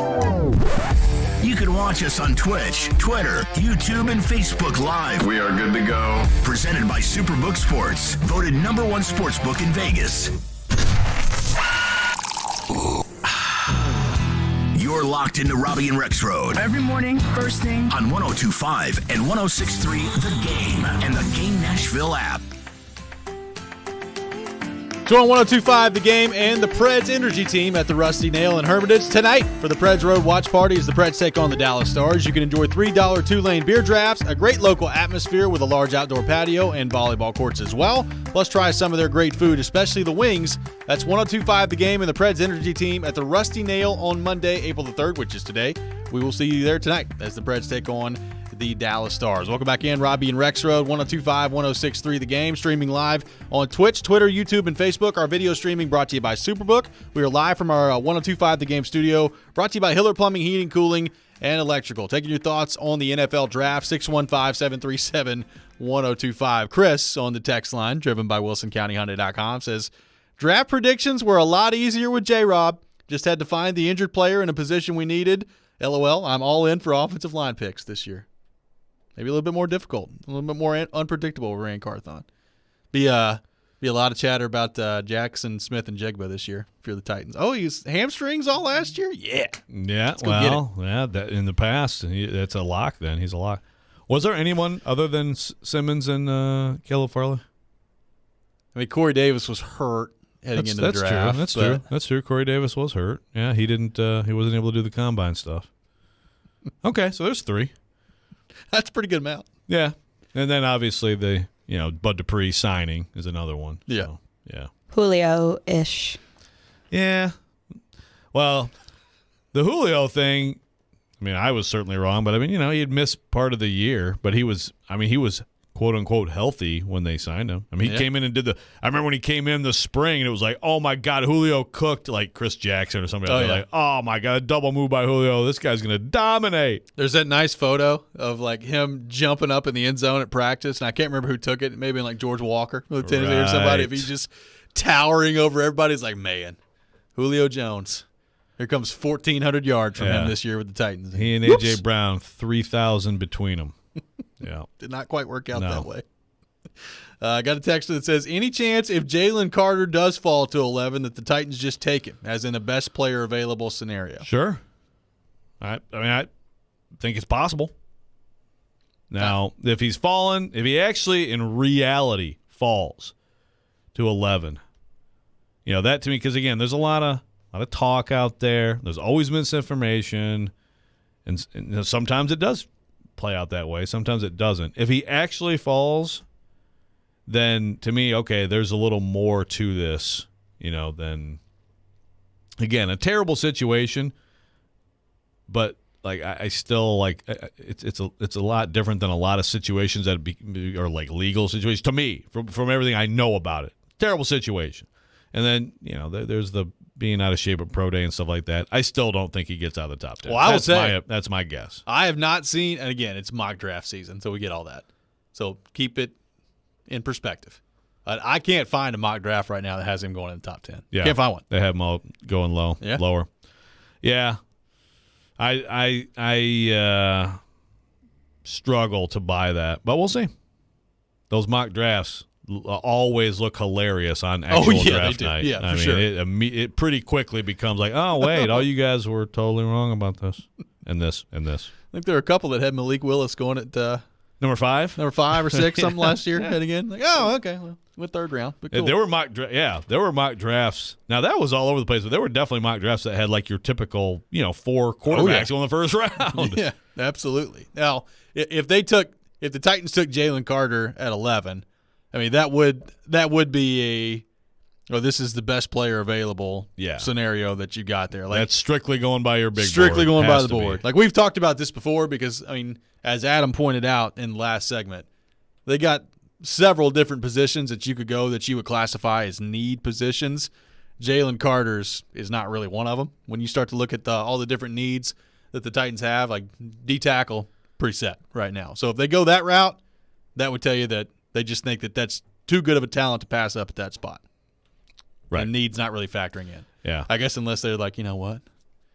Maybe they'll get rid of Jeffrey Simmons. We'll see what happens. Maybe that's what it is. Yeah, right after that, you trade Jeffrey Simmons. Someone brought up Robert Woods. That's a good point. Robert Woods also another guy coming off an ACL that they signed. Yeah. Okay. Yeah. He's had a few.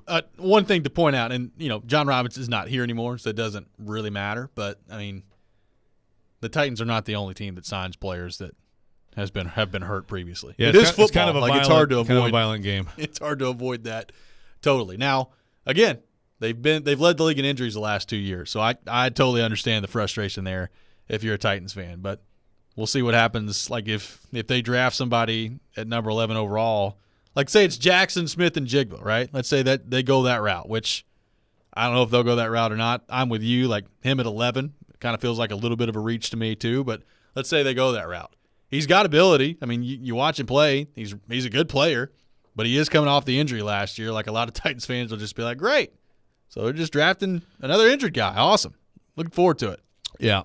Well, and I get it. Like, I mean, Jared made the argument like you cannot possibly, and not just at 11, like at all. You could not possibly draft that guy. And I don't think you can think about it that way if you're the Titans. First of all, if you're Rand Carthon, like whatever John Robinson did, who cares? Right. You have to go with your instinct, and and obviously Vrabel was part of those decisions too, and will be a big part of the decisions now. But I don't think you can just exclude players because of that. He ran great at his pro day, so he appears to be healthy now. It was obviously a very serious hamstring injury. It cost him, I think he played 2 games, and that was it. So I get it, but to me, if I'm talking about like a player who had like a torn hamstring as opposed to a player who had like an ACL, right, back injury, a lot of other things, I mean, those heal.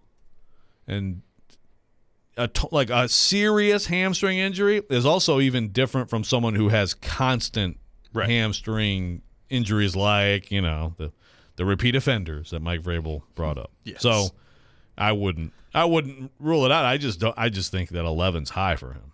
Joe, this is really a sad day for you, but I think maybe a happy day for a lot of our listeners today here on the program. The Titans did make a move over the weekend, and they've signed Trevon Wesco to a 1-year deal at tight end. He spent 3 years with the Jets, spent last season with the Chicago Bears. I cannot sit here and tell you that I've watched a ton of Trevon Wesco tape out there, but by all accounts, very good blocking tight end, and that would suggest to me that maybe the Jeff Swaim era here in Nashville could be over with, Joe Rexrode, and that it's now we're moving from Swaim to Wesco here in Nashville. Maybe.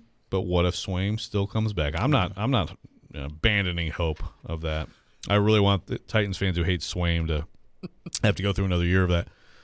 But yes, you may be right. I mean, he may be the replacement. So I guess now if they throw to Trevon Wesco, everybody's going to get mad. Blocking tight end. They'll you can't celebrate. ever throw to the blocking tight end. I mean, Wesco did have Let's see here. What did he put together last year? He had 2 catches for 26 yards in 14 games last year. Jeff Swaim's number is a lot better than that, but hey. Bet he's a better blocker, though. Bears didn't have much offense at all, though, so that is maybe true. It'll be different here. Nothing open up the offense potential like coming here to the Titans. That's what Wesco's got in the back of his mind here. Yes. New receiving threat for Ryan Tannehill. 2 catches for 26 yards last year. I mean, 13 per catch is pretty good. That's pretty good per catch average for a tight end, man. Let me tell you. It is pretty good per catch, but this could be a bad day for you. I mean, I think this is it. I think Jeff Swaim's gone. Yeah, could be. Hey, you may be right. I'm hoping that's not true, but you may be right. Yeah. So how big is it? I'm trying to find height weight on Trevon Wesco. Let's see here if we can't find that. That's so weird that I can't find that on the internet. Well, I did look up some nice highlights of him at West Virginia yesterday, catching the ball from Will Grier. Good stuff. Yeah, he can catch the ball. I can confirm that from his college football tape. He did catch some nice passes. 6'3", 267. There you go. Man, 267 at 6'3". That's a big dude. A hefty guy. That's why he's a good blocker. Yeah. He's just your 6th offensive lineman. Just call him your 6th man. Yeah, he's coming in for the unbalanced line stuff. Wow. All right. Well, good job, Titans. Don't forget about Jeff Swaim. He's still out there. 615-737-1025. 615-737-1025 is our phone number. We've discussed the Titans moving back in the draft, but what about moving up? There's some reporting out there that makes me think maybe the Titans are at least considering moving up in the NFL draft. We'll get into that coming up next. This is Robby and Rexrode, 102.5, 106.3, The Game. Hey, this is Matt Duchene, and this is Smashville. Running down the left side with Duchene. Duchene scores! Matt Duchene with the overtime winner. You're listening to the flagship of the Nashville Predators Radio Network, ESPN 102.5, The Game. Hey, Robbie Stanley here. The final game of the tournament is here, and there's no better place to get in on the action than FanDuel, America's #1 sportsbook. That's because right now FanDuel is giving new customers a no-sweat first bet up to $1,000. That's up to $1,000 back in bonus bets if your first bet doesn't win. All you have to do is go to FanDuel.com/Rob and sign up today to claim your no-sweat first bet. Then you can wager on everything from the money line to point spreads to which team will be cutting down the net. And UConn has been on quite the run. They're a 7.5-point favorite tonight.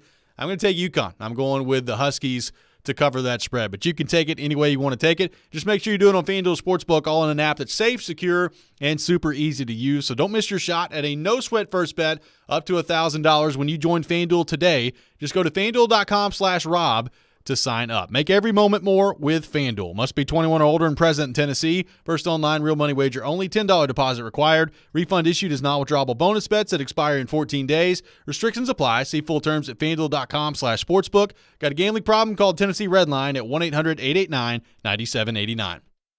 Men, this is Evan Bass with the Tennessee Men's Clinic, and I've been helping men with sexual health issues for many years. I've seen the pain and anxiety that men walk into the clinic with when erectile dysfunction is affecting them. And I also know the heartache and difficulty it can bring to their partner. At the Tennessee Men's Clinic, we've been successfully treating men for ED for many years now. We've seen the amazing impacts that those treatments have on a man's confidence and positivity. And we've seen the wonderful things those treatments also do for a man's relationship. That's why I'm pleased to announce that we are now offering the same great services we offer at our Nashville clinic at our new location in Franklin, which will make it much more convenient for those men living south of Nashville to get treated. So call us today and book your appointment at our Midtown location or at our new clinic in Cool Springs. Your first visit is only $99 and includes blood work and a medical consult.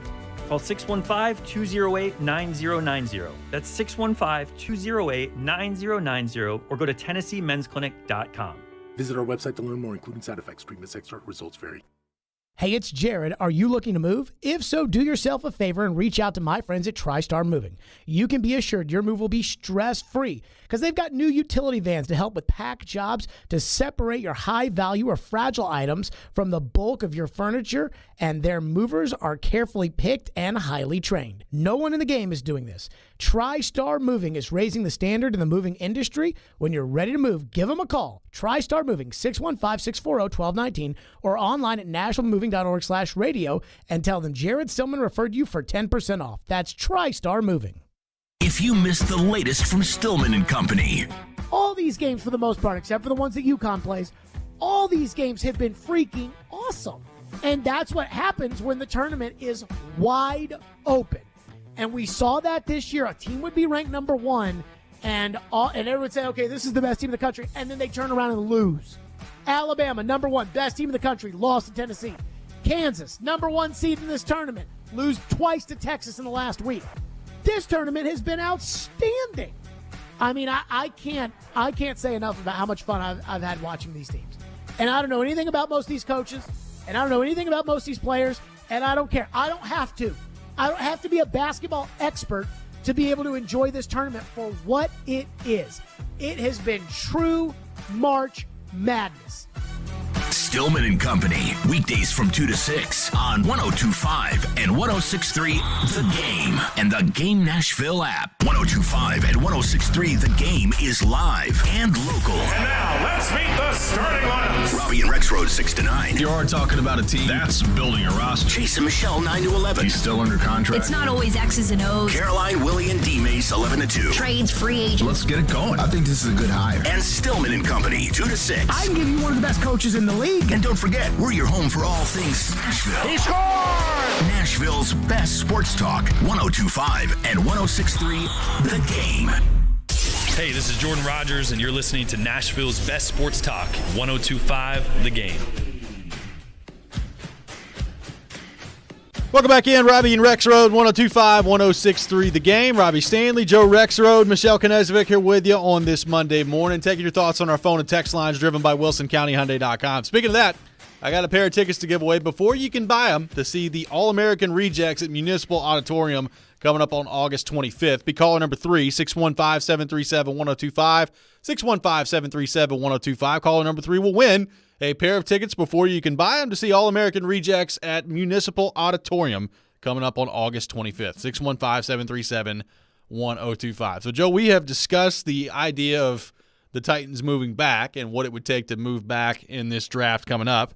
But what about moving up in the draft? There's been some interesting reporting over the weekend, and Daniel Jeremiah, who works for the NFL Network, and he was on his Move the Sticks podcast last week and was talking about the number 3 overall pick, which currently belongs to the Arizona Cardinals. And he said on that podcast, quote, "Can I give you the team that I've been told to keep an eye on that's exploring and looking into this?" Again, this is just people around the league who said do not sleep on numero 11. The Tennessee Titans, the 2 teams to keep an eye on with trade-ups were the Raiders and the Titans. This was the quote from Daniel Jeremiah, referring to the number 3 overall pick that is currently held by the Arizona Cardinals. So obviously that would be a huge move if the Titans decided to do that. What do you make of that? Of, according to Daniel Jeremiah, a team to keep an eye on of moving up to number 3 overall would be the Tennessee Titans.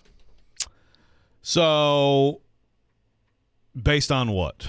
He says people around the league. People around the league. So, first of all, Daniel Jeremiah is very good. I think he's up there, among the better draft analysts just in terms of, player evaluation and stuff, I mean, I'm partial to Dane Brugler, but I think there's a few that are really good. I think he's one of them. But, first of all, if the Titans were putting that out there, first of all, teams that put anything out there right now can be doing that just to put out something that's the exact opposite of how they think. Maybe trying to mess with the Colts. Yeah. But when you talk about around the league, okay, keep an eye on this. Okay, so if other teams are saying it, isn't that just other teams speculating about the Titans? Teams speculating about the Titans, and then it gets to him, and it's unless it's Sarah's coming from Arizona, I guess. Yeah, maybe so. Oh, we've been talking with the Titans. Let me tell you. Well, then that is Monty Ossenfort, yep, who was here not long ago. Yeah, I mean, I guess maybe he's out there like, yeah, hey guys, the Titans might trade for that pick for us. I feel like it's just league speculation, which is fine. They may have a point. They may be right.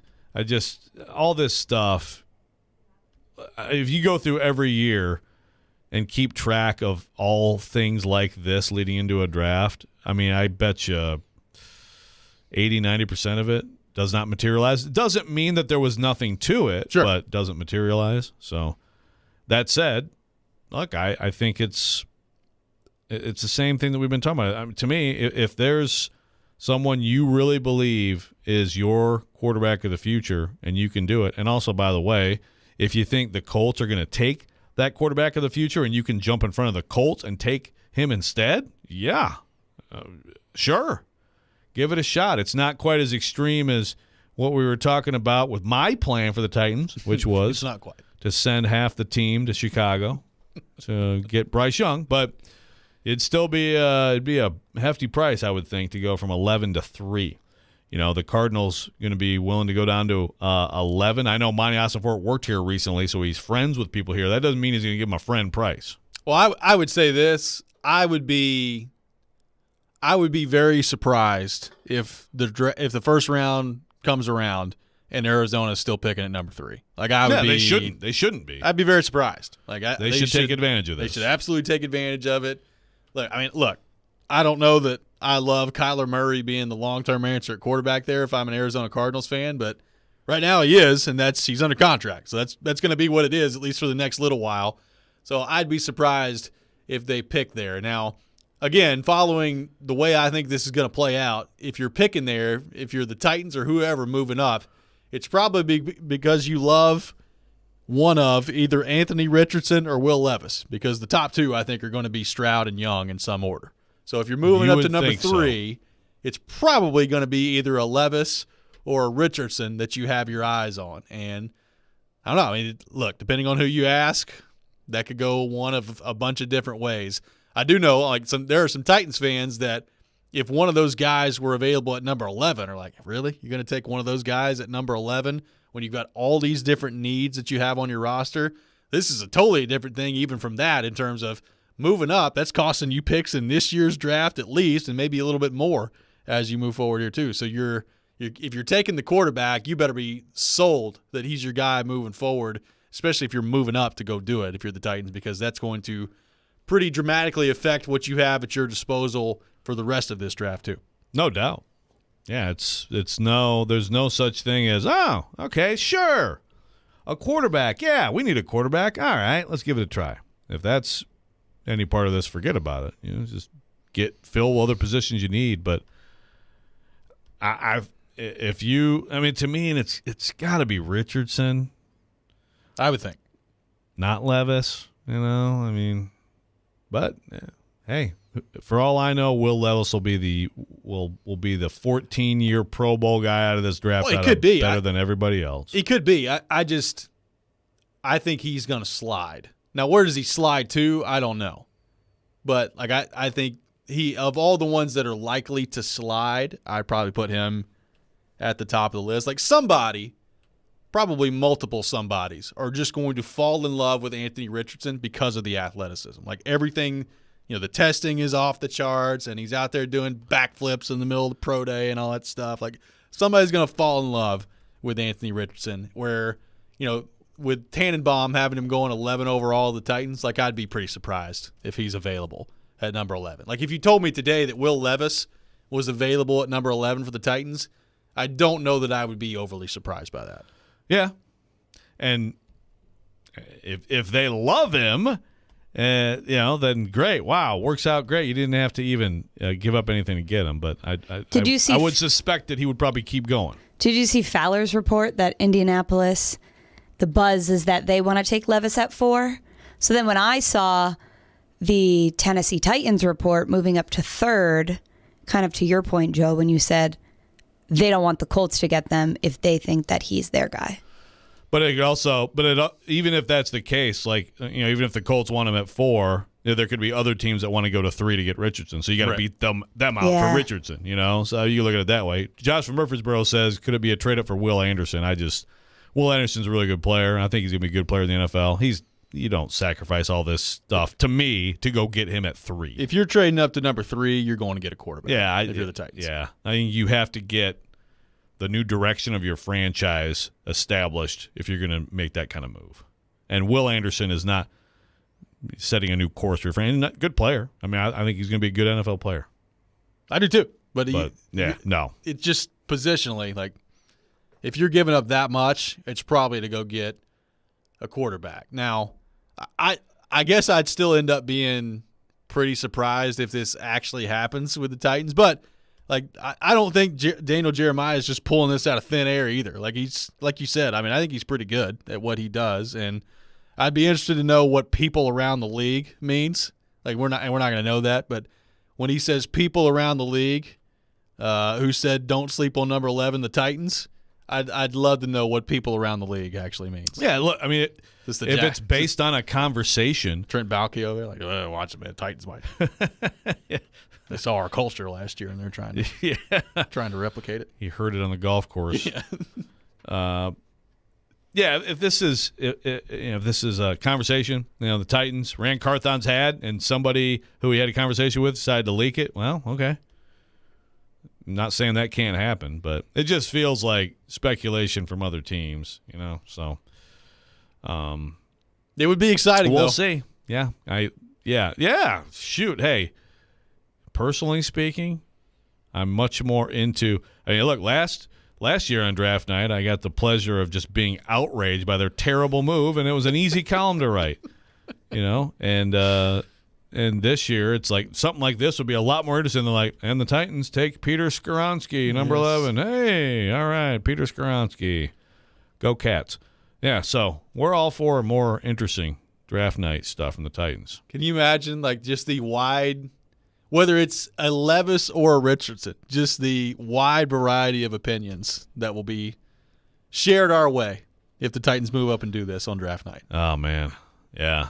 I feel all over the map. I just feel like this quarterback class in particular, because you've got two very polarizing prospects in the top four. It's just going to, just the way things unfold. Have three. I think most people think Bryce Young's going to be good, but some people are scared to death of his size. No, you're right. I forgot about the terrible opinions that Bryce Young is going to snap in half if he gets tackled.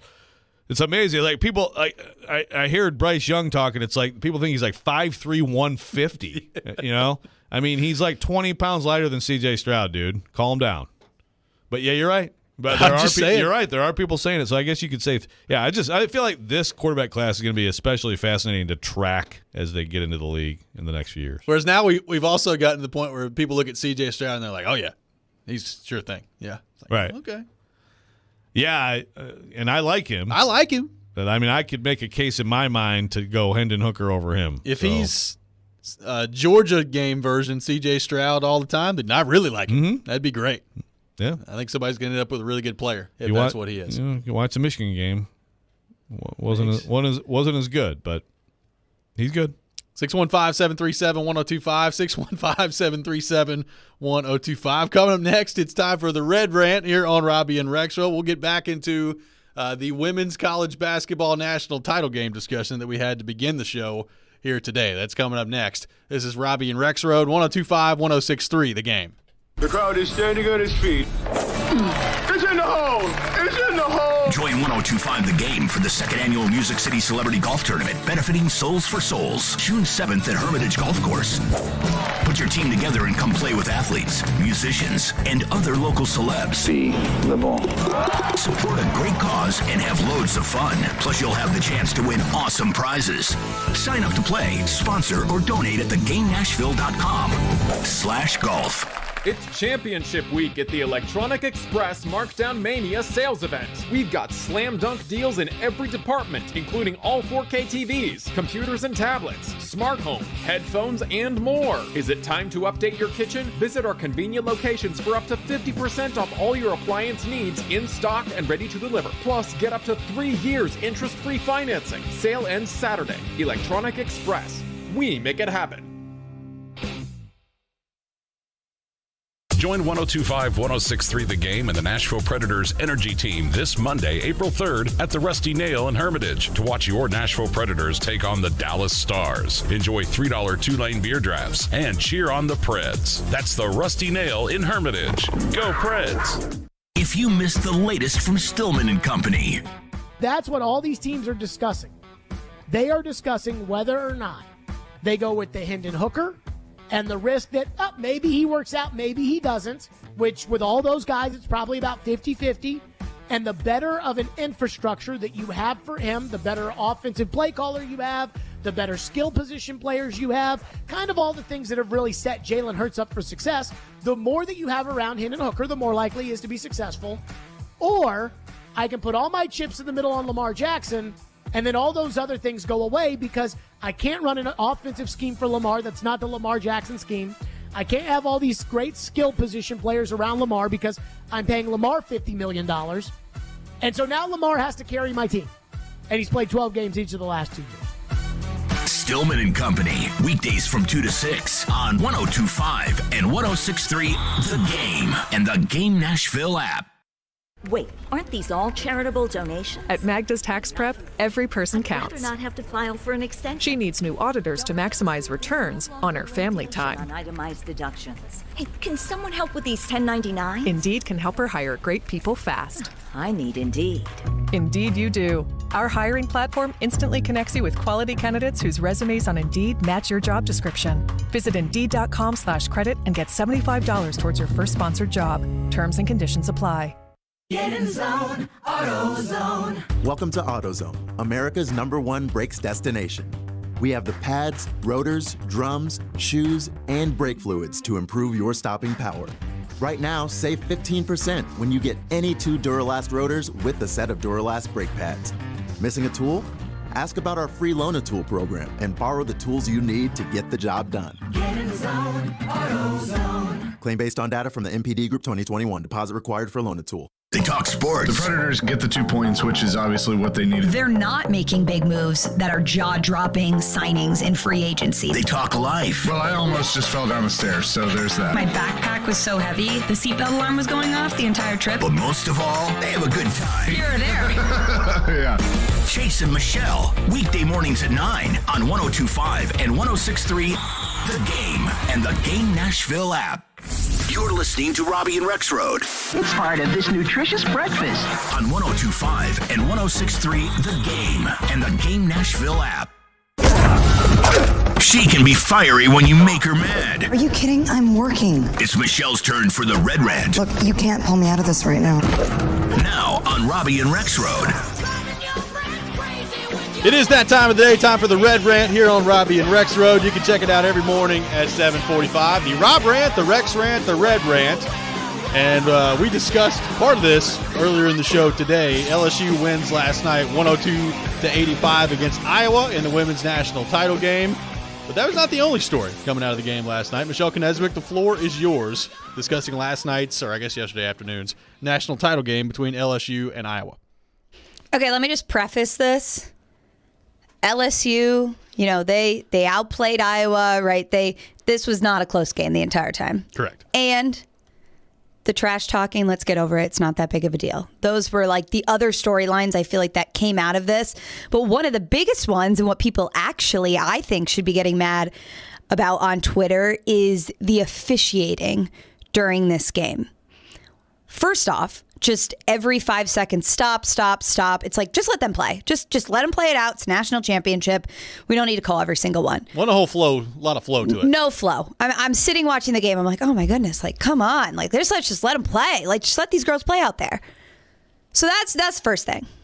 What I got really, really frustrated about, and I'm sure that you've seen it on Twitter, everyone who watched the game or you're watching the game last night, Caitlin Clark gets 3 early fouls. I think this was either the end of the third quarter or early in the fourth.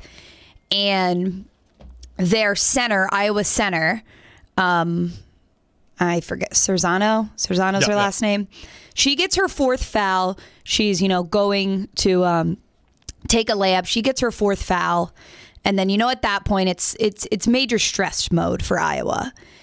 And the video clip, Caitlin Clark takes the ball and kind of throws it behind her back, the dead ball behind her back, and then goes in a huddle with her team, And all of a sudden, they're like, technical foul. And at first, watching on the broadcast, I wasn't paying full attention. And I was like, who just got a technical? And in my head, I'm thinking, oh, it's probably Kim Mulkey. Well, good reason you're thinking that. Because the entire game, which this is not the first time. And Kim Mulkey, phenomenal basketball coach. But I don't know if you guys remember, when the SEC women's basketball tournament was here, in last year. Bridgestone insane. last year. She's going crazy. And she's throwing her arms, running full speed towards the referee. Oh, yeah. And her assistants are pulling her back, and just nothing. Just nothing happens. And I'm like, is this real right now?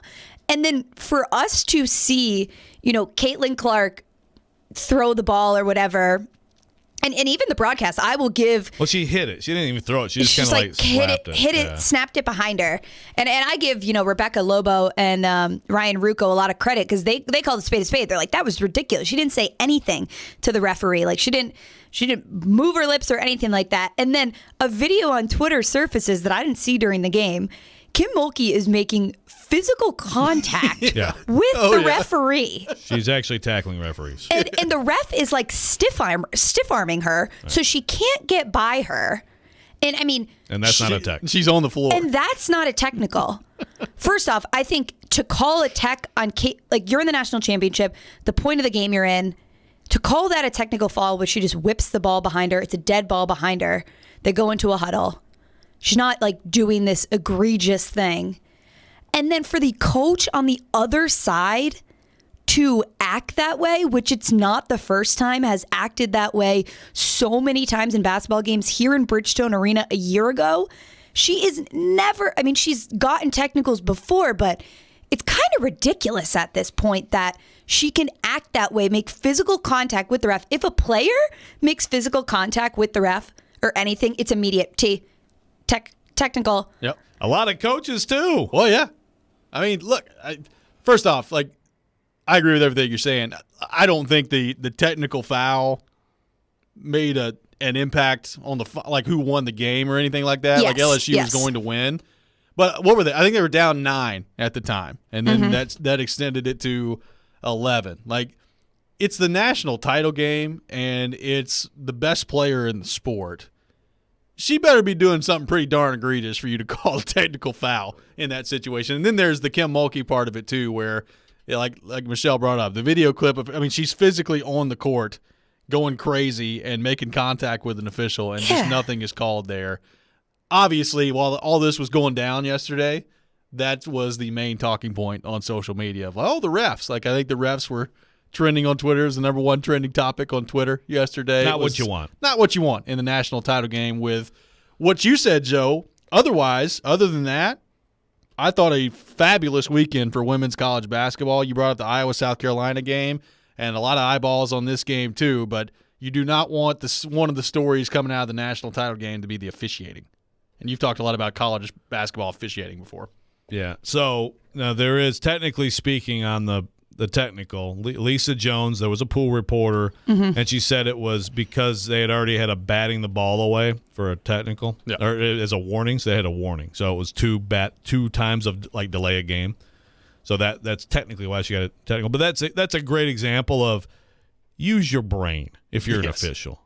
Let's not get a fourth. I mean, whatever star treatment. I'm not for that, but. At this situation, this game, you don't have to assess the tech. You can say that technicality is why, but you don't have to do it. You are not compelled to do that. Also, I'm sorry, I know this is your rant. No, I wanted you guys to weigh in on this because I know we all feel. I mean, you can't, like, the biggest issue with college basketball officials, men's and women's, is you can't go for every flop. They've tried to do this flop rule to save them from themselves, and they still won't. And they just and this is part of why she was in foul trouble in the first place. I mean, it's a little bit of trying to fight, hand fight the defender. One of them was terrible. Basically, just use your hand to hand fight the defender. Throw your head out, and there you go. You can't go for it, but they always go for it. It's ridiculous. Oh, it's been I mean, this is something that you've consistently brought up in college basketball. The officiating is just way too inconsistent and at times atrocious. And again, look, it did not cost Iowa the game yesterday. Let's make that clear. But sure. Not great officiating. Yeah, well, it could have been a better fourth quarter. It could have been. Yeah. You watch Caitlin Clark play. She's not going at her defender. What makes her so unique and so different is that she can create this separation, and she's not even going to test it. And then that's the point. It wasn't the determining factor in the game. But okay, say that was a technicality. You warned them. Don't do that with the ball. You already gave them a warning.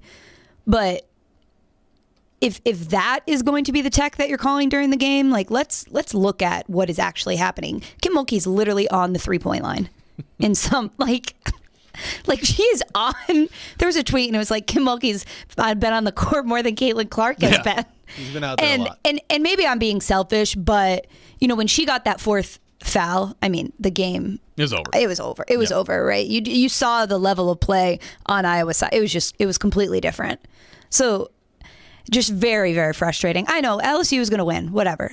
I'm not saying that, but I just think it's absolutely ridiculous that some of the ways that Kim Mulkey gets to do things and officials don't see it or choose not to see it. I guess they're afraid of her. I mean, which I guess I can kind of get. I mean, yeah, me too.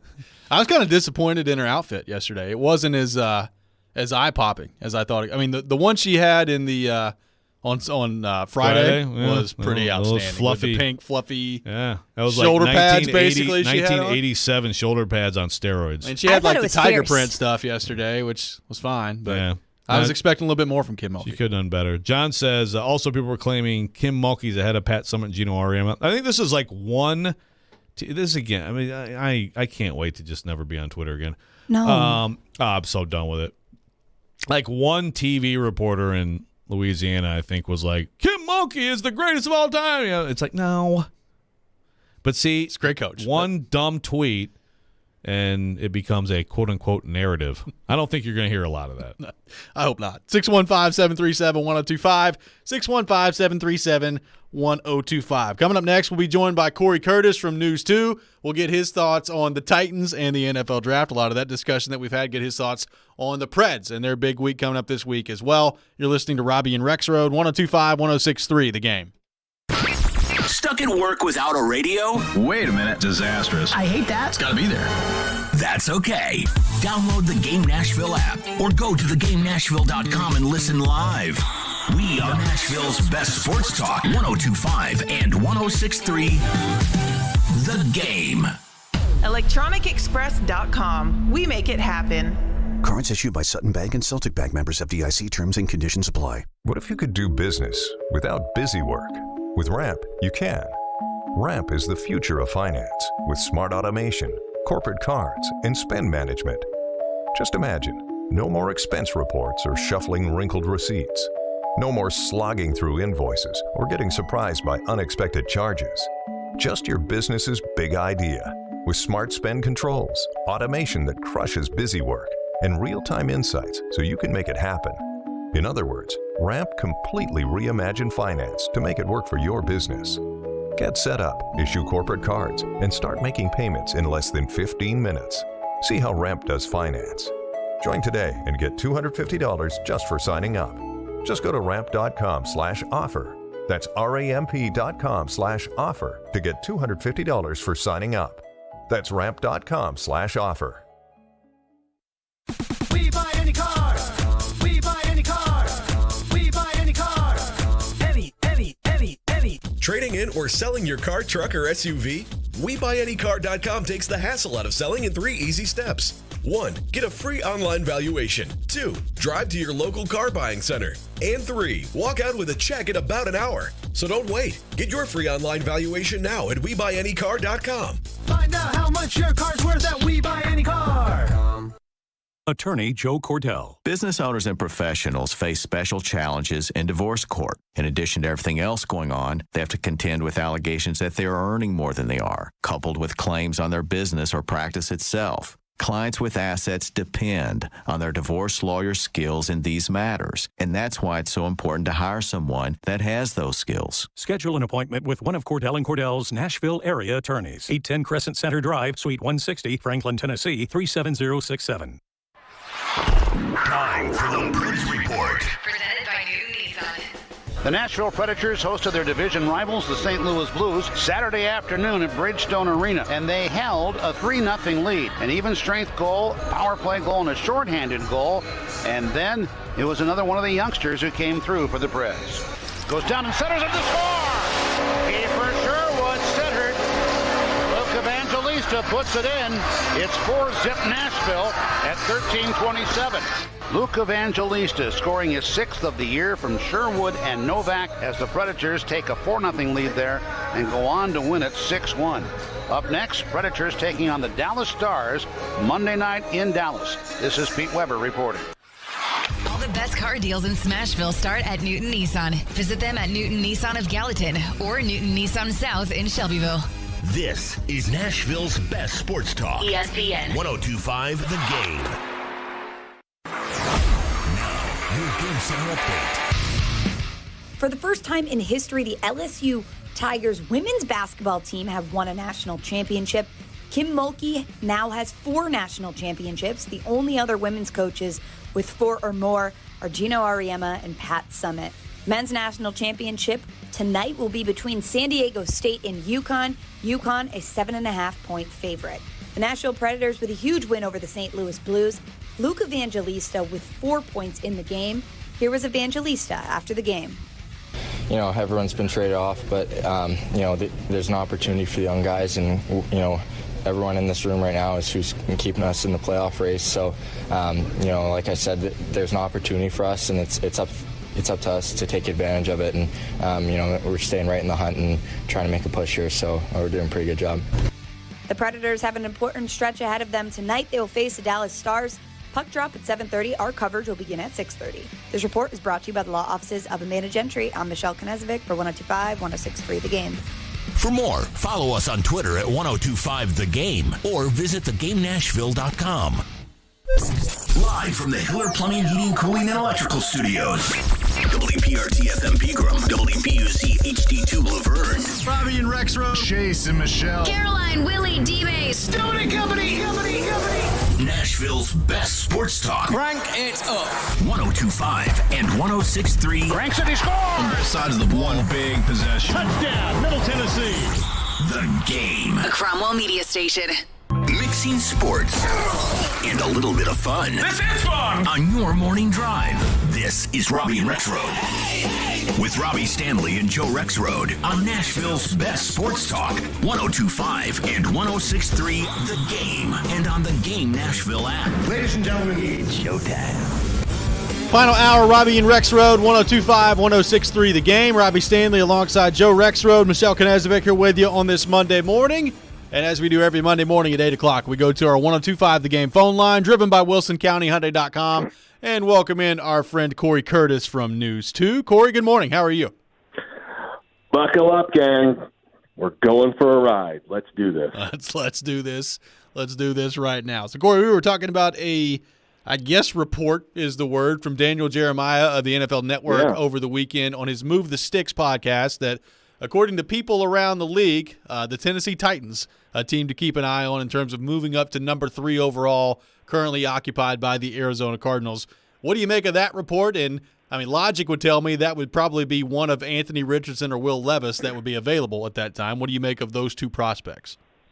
Well, I mean, that's 2 reports now because Bucky Brooks, both guys from the NFL Network, reporting the same thing. So, you have, is there information coming from the same people? And it's the same report, just 2 different guys giving it, or is that 2 separate guys? That's up for you to decide.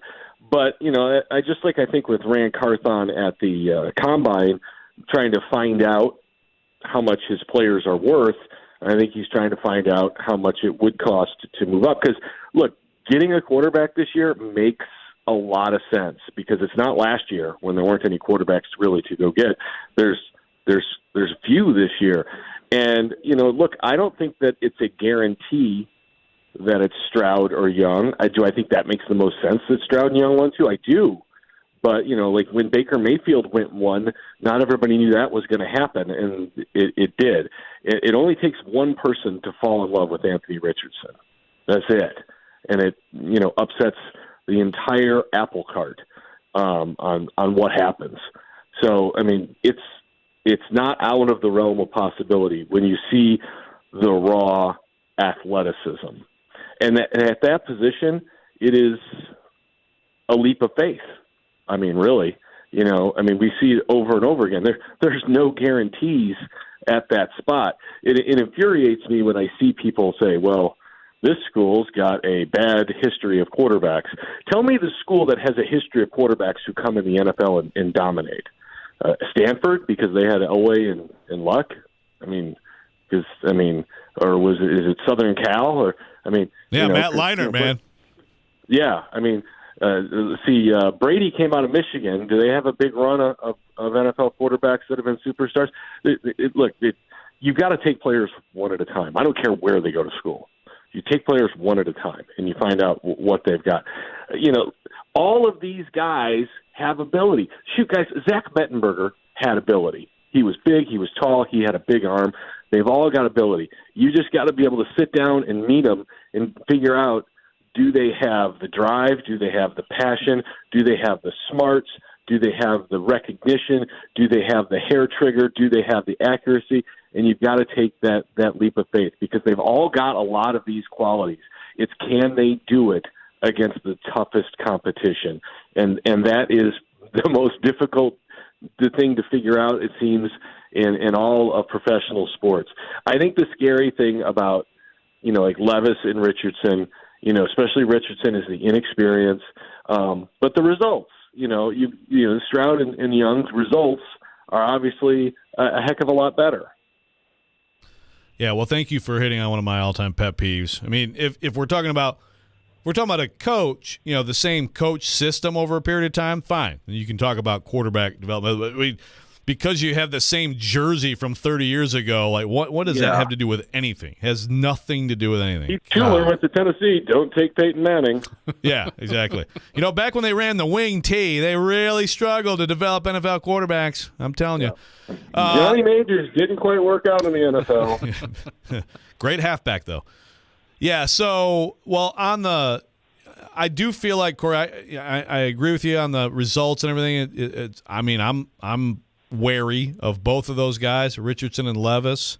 I also feel like both of them could work out. But do you feel like Josh Allen has changed that calculus a little bit for people, just because he was inaccurate? He had bad completion percentage numbers. He looked wildly inaccurate to me early in his NFL career, and he got better. Years, look, Josh Allen to me is kind of a unicorn, because I don't think I've ever seen someone improve at that position as much as he did from like year 2 to 3. Because I'm the first to admit I was wrong.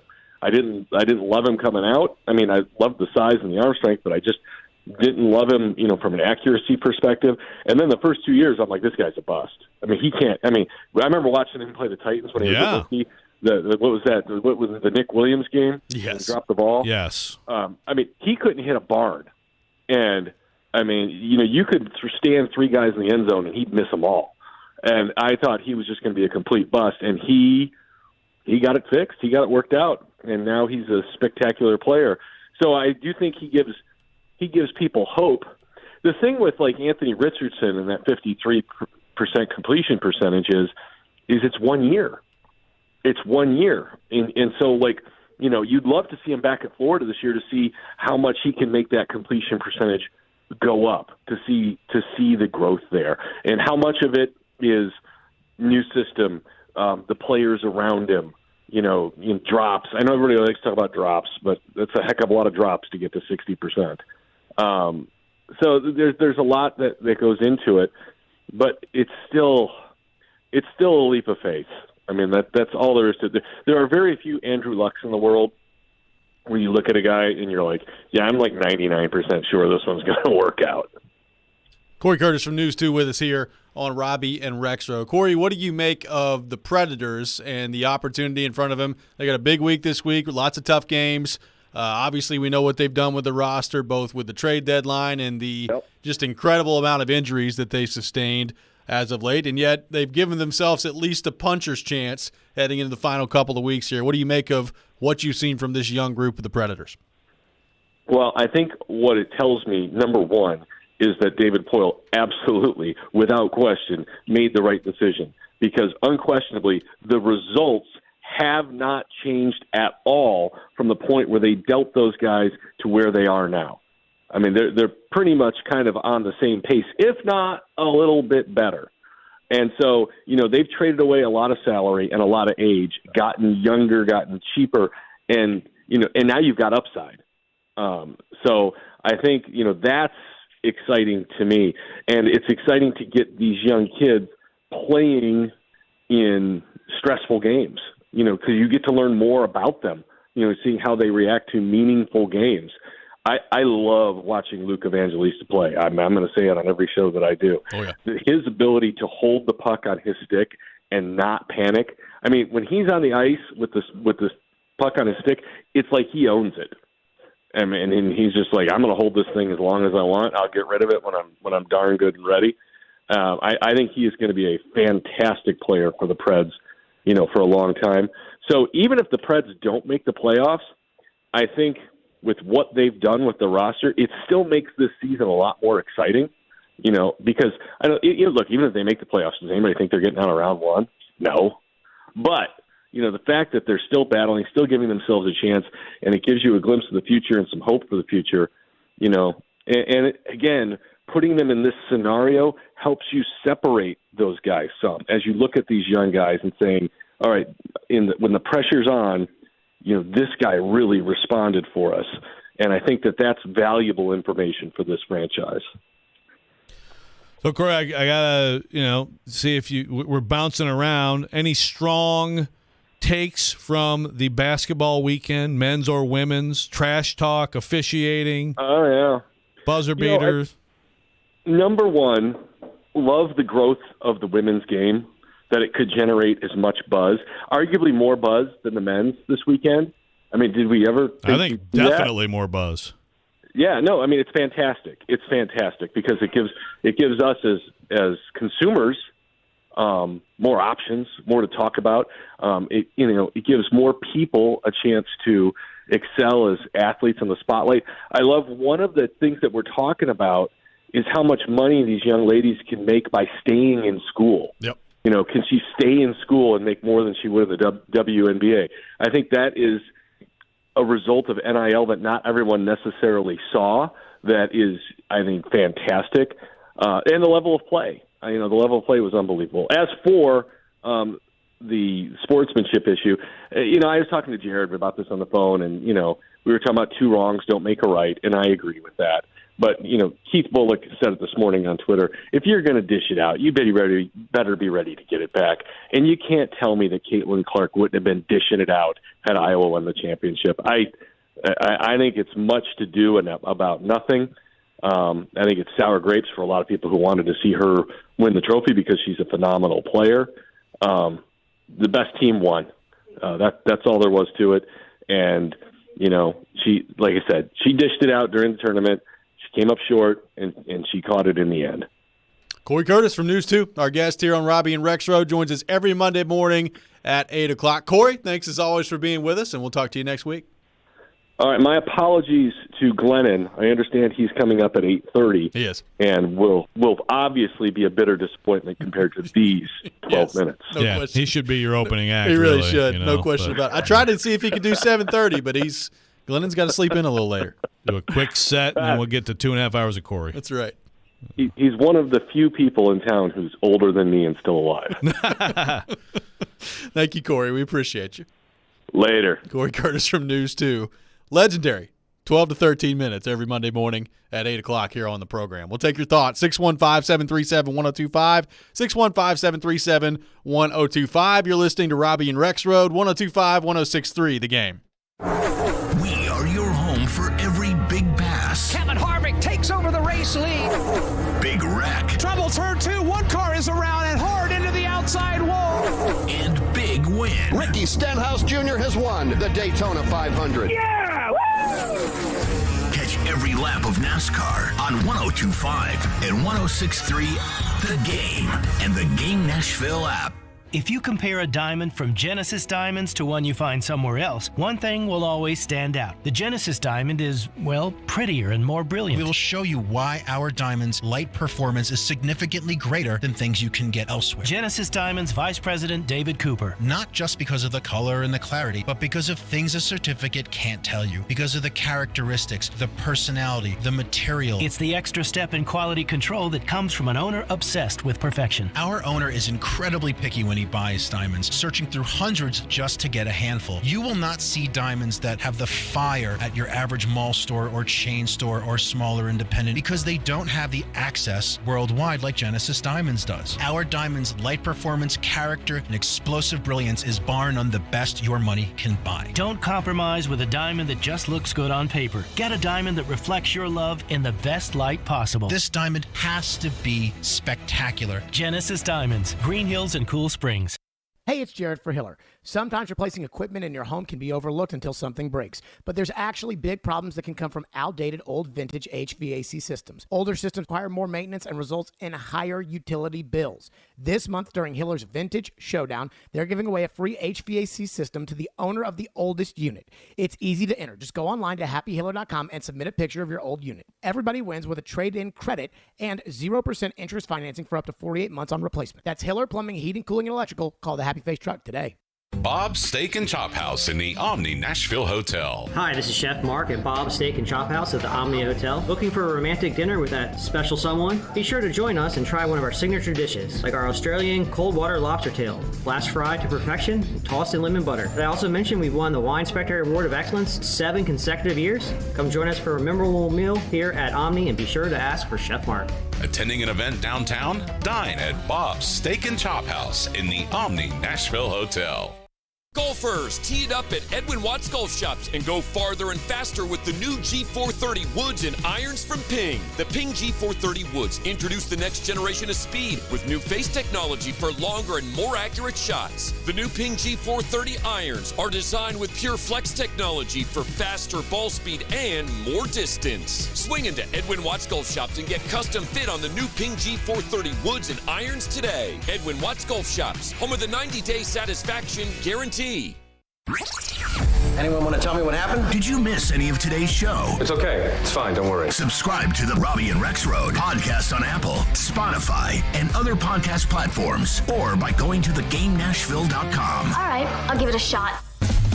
You're listening to Robby and Rexrode on 102.5 and 106.3 The Game and the Game Nashville app.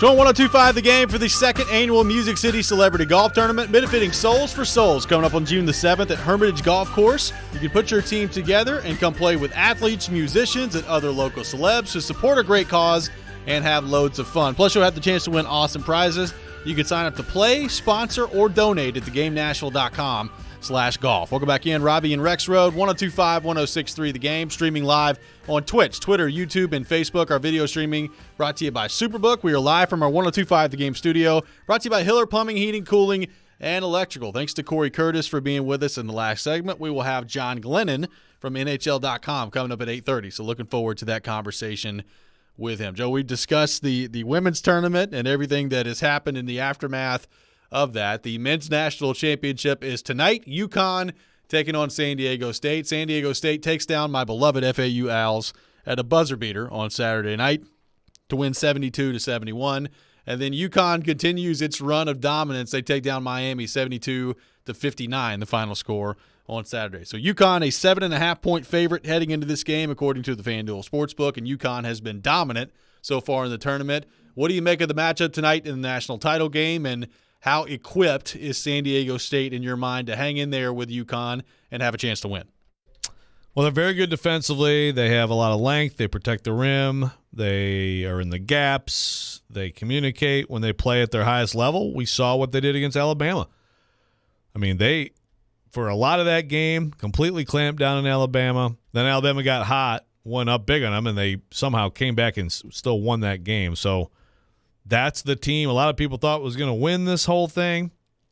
And if San Diego State can play at that level against Alabama, could they rise up and play that level tonight? I don't think they've played to that level other than that night. But that's what it's going to take. UConn just looks like clearly the best team right now. UConn against an Alabama playing at its best or something like that might be, more appealing. But look, San Diego State has demonstrated that level of play, so they're going to have to really bring it. UConn is just like everything's working for them. They have everything you need for a team. They play together as a team. They have pros. They have shooting. They have rim protection. They have a point guard who's really excellent. And so right now I would go with UConn and give the points. But hopefully we'll get a better game than that. Well, you brought this up last week, and it is really interesting to watch, like from their perspective. UConn, like I remember in my childhood and the later part of my youth growing up, UConn was always in there. I mean, the Okafors of the world, and then you had the run that Kemba Walker and UConn went on. But it does kind of feel like they are once they're in, and they are a title contender, and then they'll go through this stretch of play where they're just not all that good and maybe not even a tournament team for a few years in a row. And here they are yet again. They found their way back into the tournament and are playing in the national title with a chance to win. What was the stat you threw out there, Michelle? Their 5th national title in 25 years? 5 in 25, which is very hard to do, and it's kind of like that upper echelon tier of programs. I don't know off the top of my head who's done it.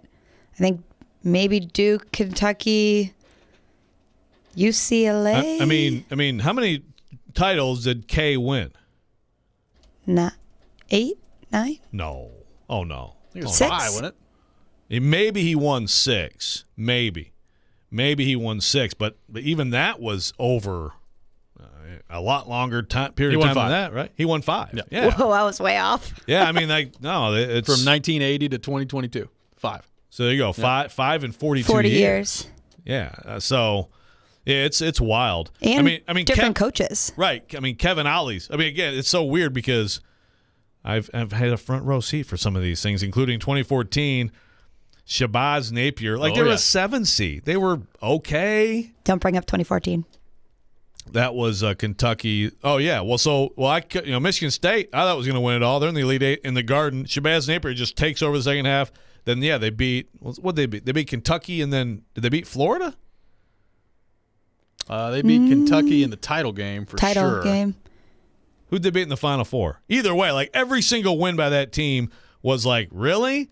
And, Shabazz Napier, I mean, I remember LeBron's like, I need him on my team. It's like, yeah, he's not really a pro. Yeah, I remember that too as a Heat fan, and then they took him, and then LeBron left. That was awesome. And it's, like he was just like a guard who went nuts. That's Kevin Ollie. Kevin Ollie coaching that team. All right, win it all, sure. And obviously Jim Calhoun had a ton of success. But the program under Jim Calhoun had this, ups and downs. They were not a consistent, even like they had years where they missed a tournament and things like that. But for whatever reason, when Connecticut gets there, they freaking win it. It's really weird. Yeah.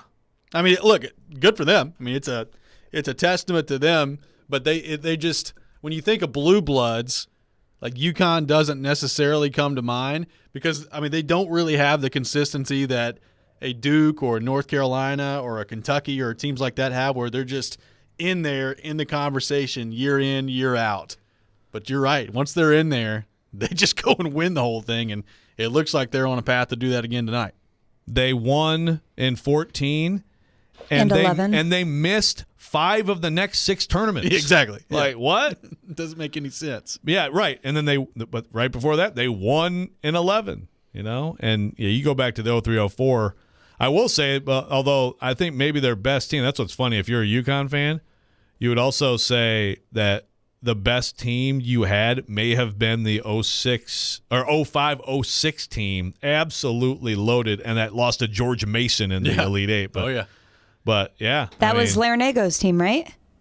Jim Larinaga? It was Larinaga's team, yes. Larinaga. Yes, which also beat Michigan State that year. But the first Final Four I ever covered was UConn, Duke, 99, Tampa, and Duke. That was supposed to be Duke's possibly best team ever. And UConn comes in with, Rip Hamilton, great player. Khalid El-Amin, great college point guard, undersized. I mean, he was a fun guy to watch. But, no one thought they were going to touch Duke in that game. They just kicked their butt. They just kicked Duke's butt in the national title game. And it was like, really? And that was like Krzyzewski's, like Elton Brand, Trajan Langdon, William Avery, Corey Maggette, one of his best teams. And UConn just beat him in the title game. Yeah. I mean they were 34-2 Well, that year. I'll never forget in what was it the final year of the Big East tournament? I can't remember when the final year was. Oh, but when with Kemba went nuts. Kemba. Oh my gosh, it was unbelievable to watch that take place. Incredible. And then they just carried it right through the entire tournament. And he was unstoppable. Yeah, it's pretty wild. But I feel like they are. I mean, I think Danny Hurley's obviously a really good coach, and so I think they're going to win it. But it would be great to have a good game tonight. And Brian Dutcher and San Diego State, they do have this magical thing going on right now.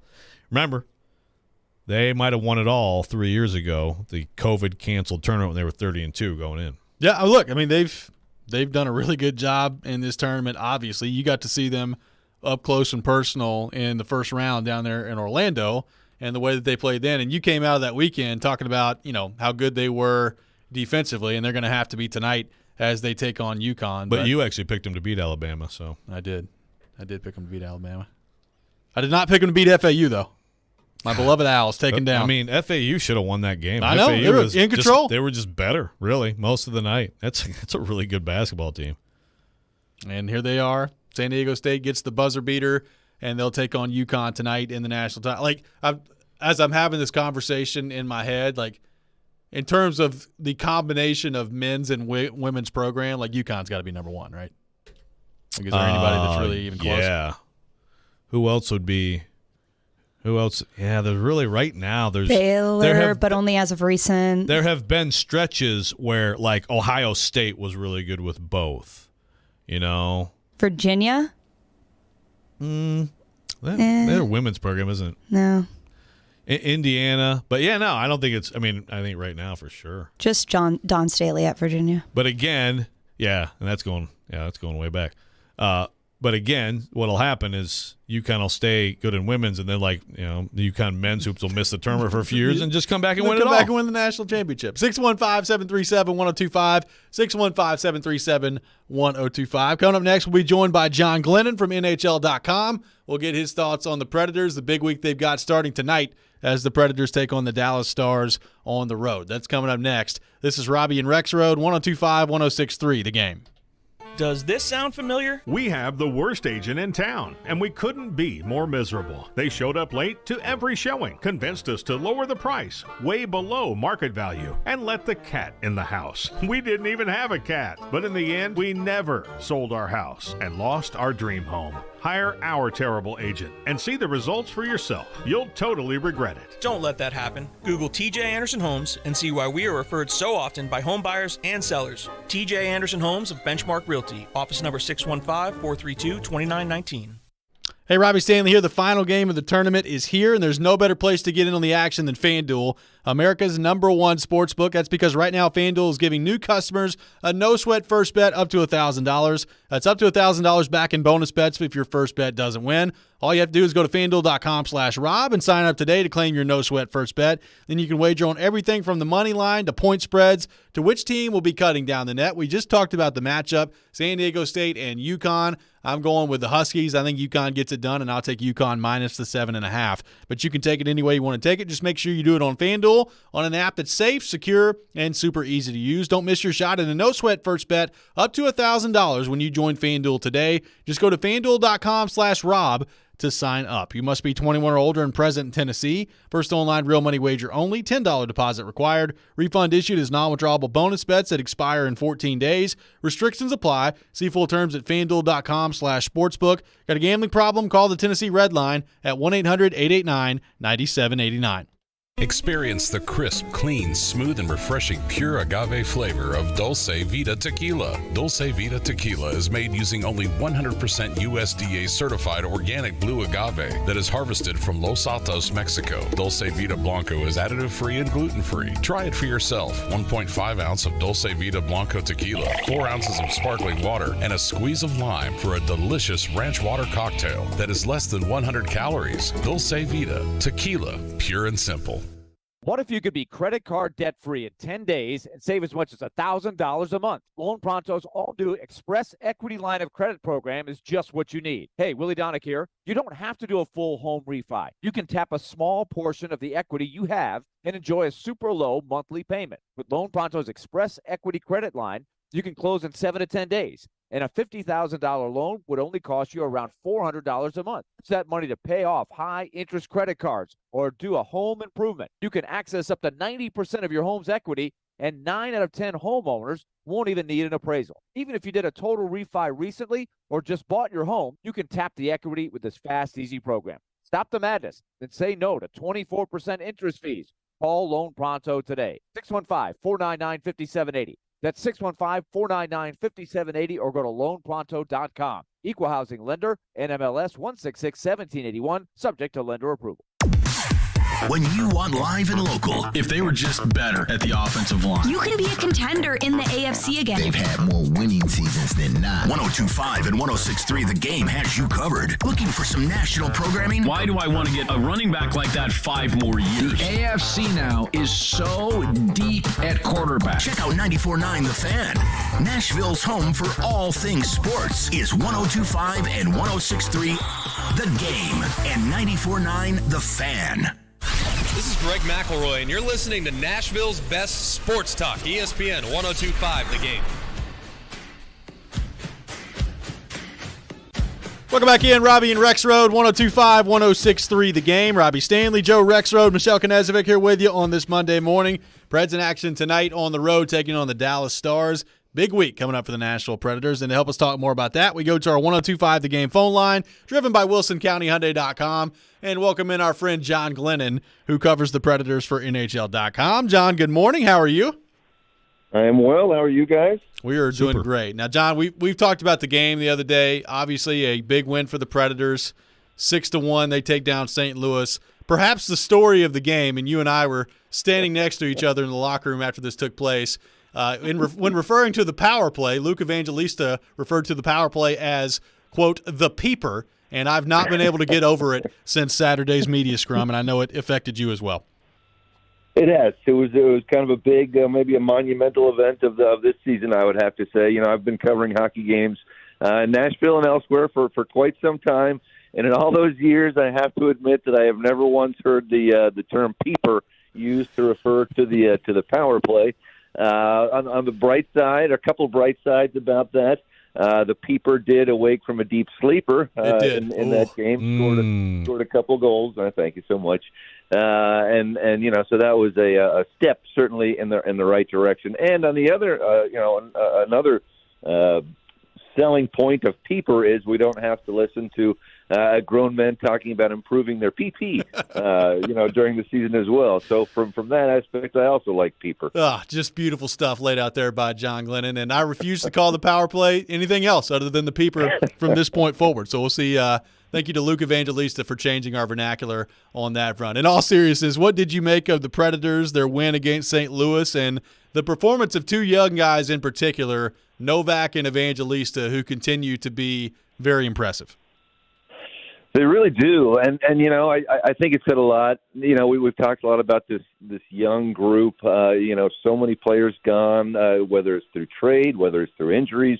But these young guys are battling. They're tough. They're resilient, and every time you want to say, okay, that's probably the one that does it for the Predators. You know, they really can't keep going with this group, stay competitive in the playoff race. They bounce back, with a game like that. And who would have thought at this point in the year, certainly the Preds would be staying afloat in the postseason race with guys like Luke Evangelista, Tommy Novak, Cody Glass, et cetera, et cetera.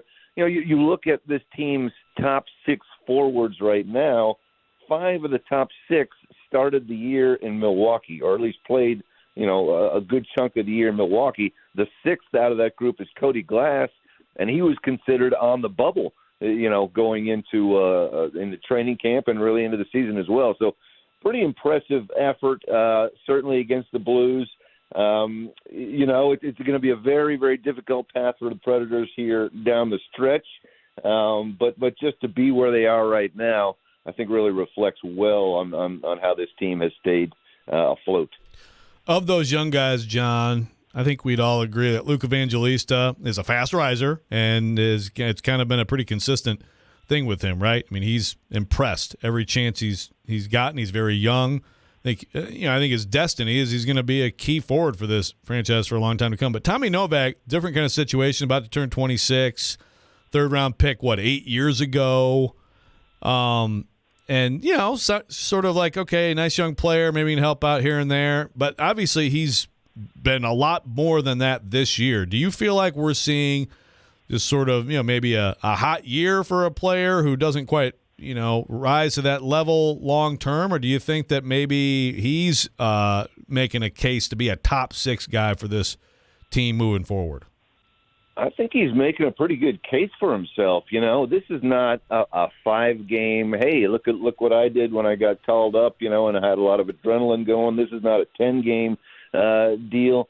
This is, we're talking about half a season right now that he's been up. 43 games. He got 38 points in 43 games, 15 goals, 23 assists.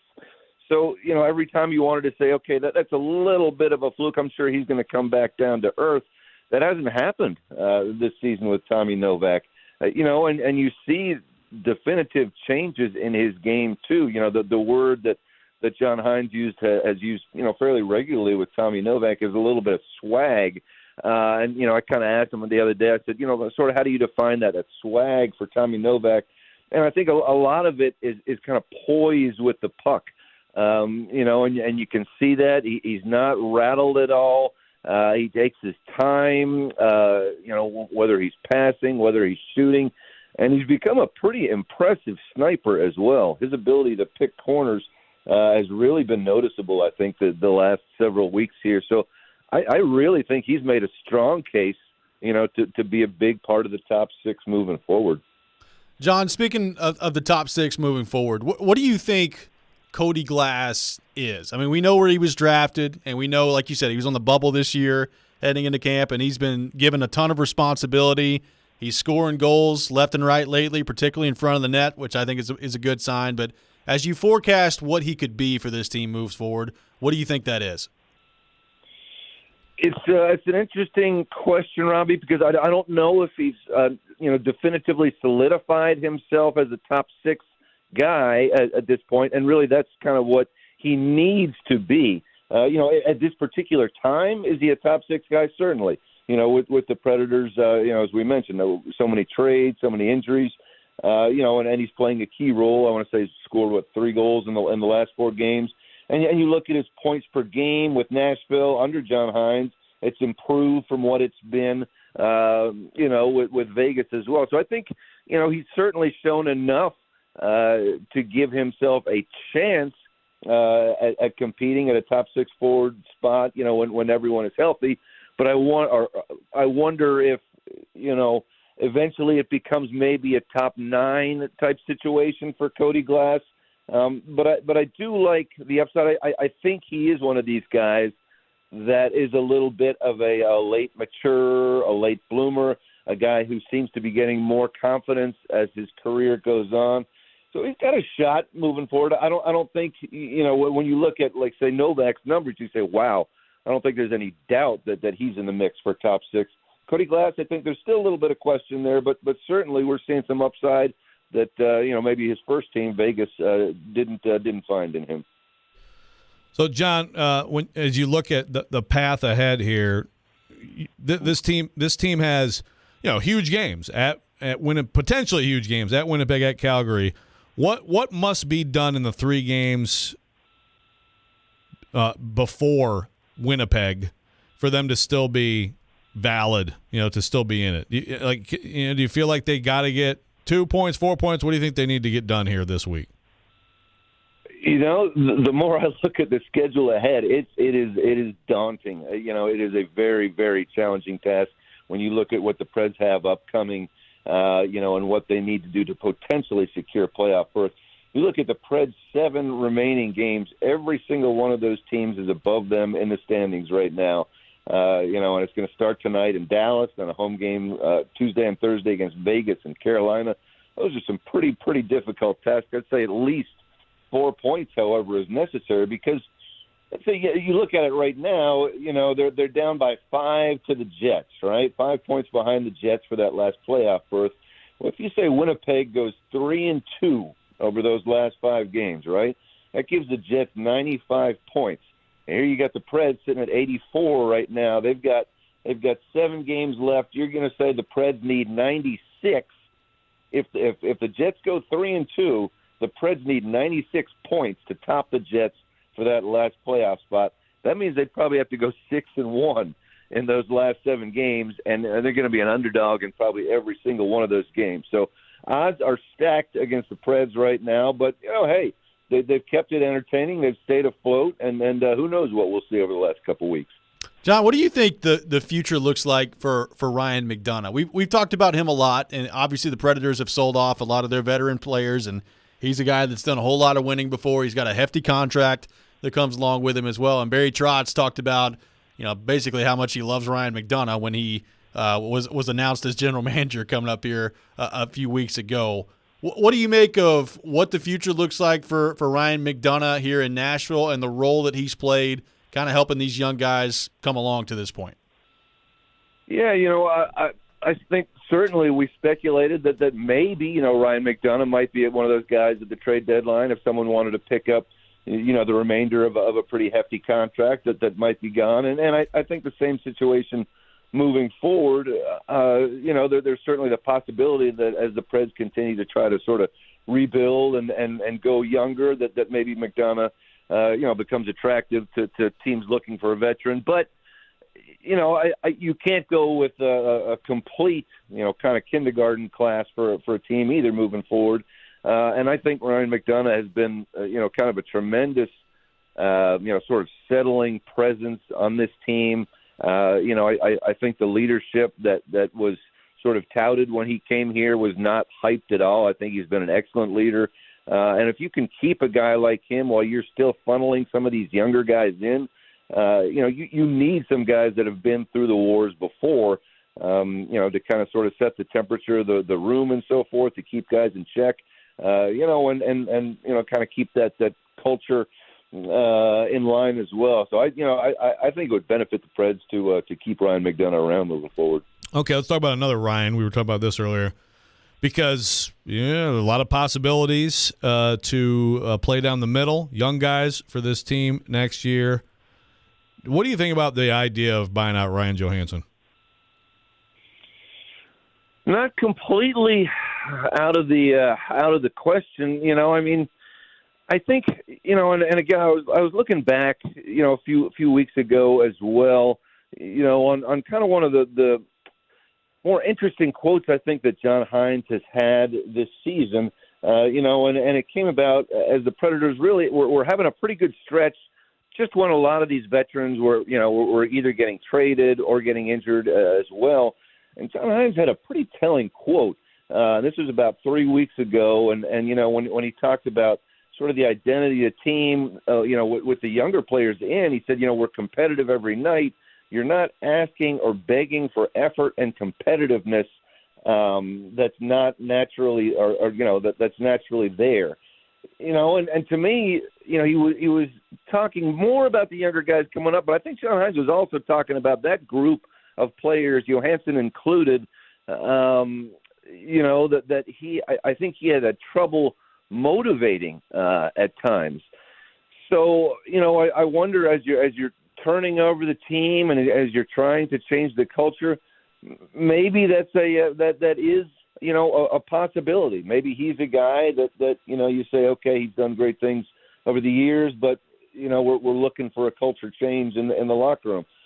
So not completely out of the question, but again, you're also looking for some vets to stick around, to kind of guide the younger guys. But that's an awfully big contract to be a guy that's there to sort of mentor younger players. John Glennon from NHL.com, our guest here on Robby and Rexrode. John, great stuff as always. We'll see if the Predators can keep the peeper rolling tonight, and we'll talk to you soon. All right, sounds good. Thanks, All guys. right, Johnny Glennon with us here on Robby and Rexrode. Speaking of the Preds, it is time for Preds Pick to Click here on Robby and Rexrode. Be the first caller, 615-737-1025, 615-737-1025. If you guess a goal scorer for the Predators tonight, you want a pair of tickets to a future Preds home game, we'll do that next. This is Robby and Rexrode, 102.5, 106.3, The Game. White 85! Every team needs a quarterback. White 85! Take! That's why we have Hasselbeck, bootleg, rollout, toss, touchdown! Tim.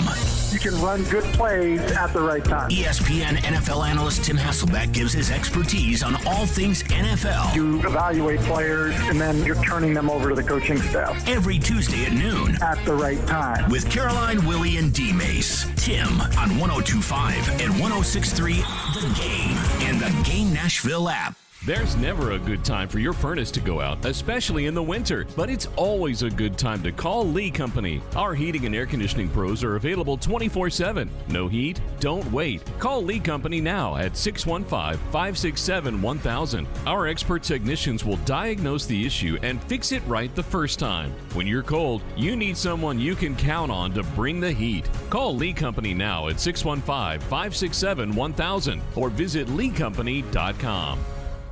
In football, we all take our hits, but protection keeps you in the game. That's why I always wore a helmet and pads on the field. Life too comes with risk, so I got vaccinated and boosted for COVID-19. Hi, this is former Tennessee Titan running back and 3-time Pro Bowler Chris Johnson. Talk to your doctor and get the information you need to make an informed choice. Gear up, Tennessee. Protect yourself and your family against COVID-19. For more information, go to nflagearup.org/Tennessee.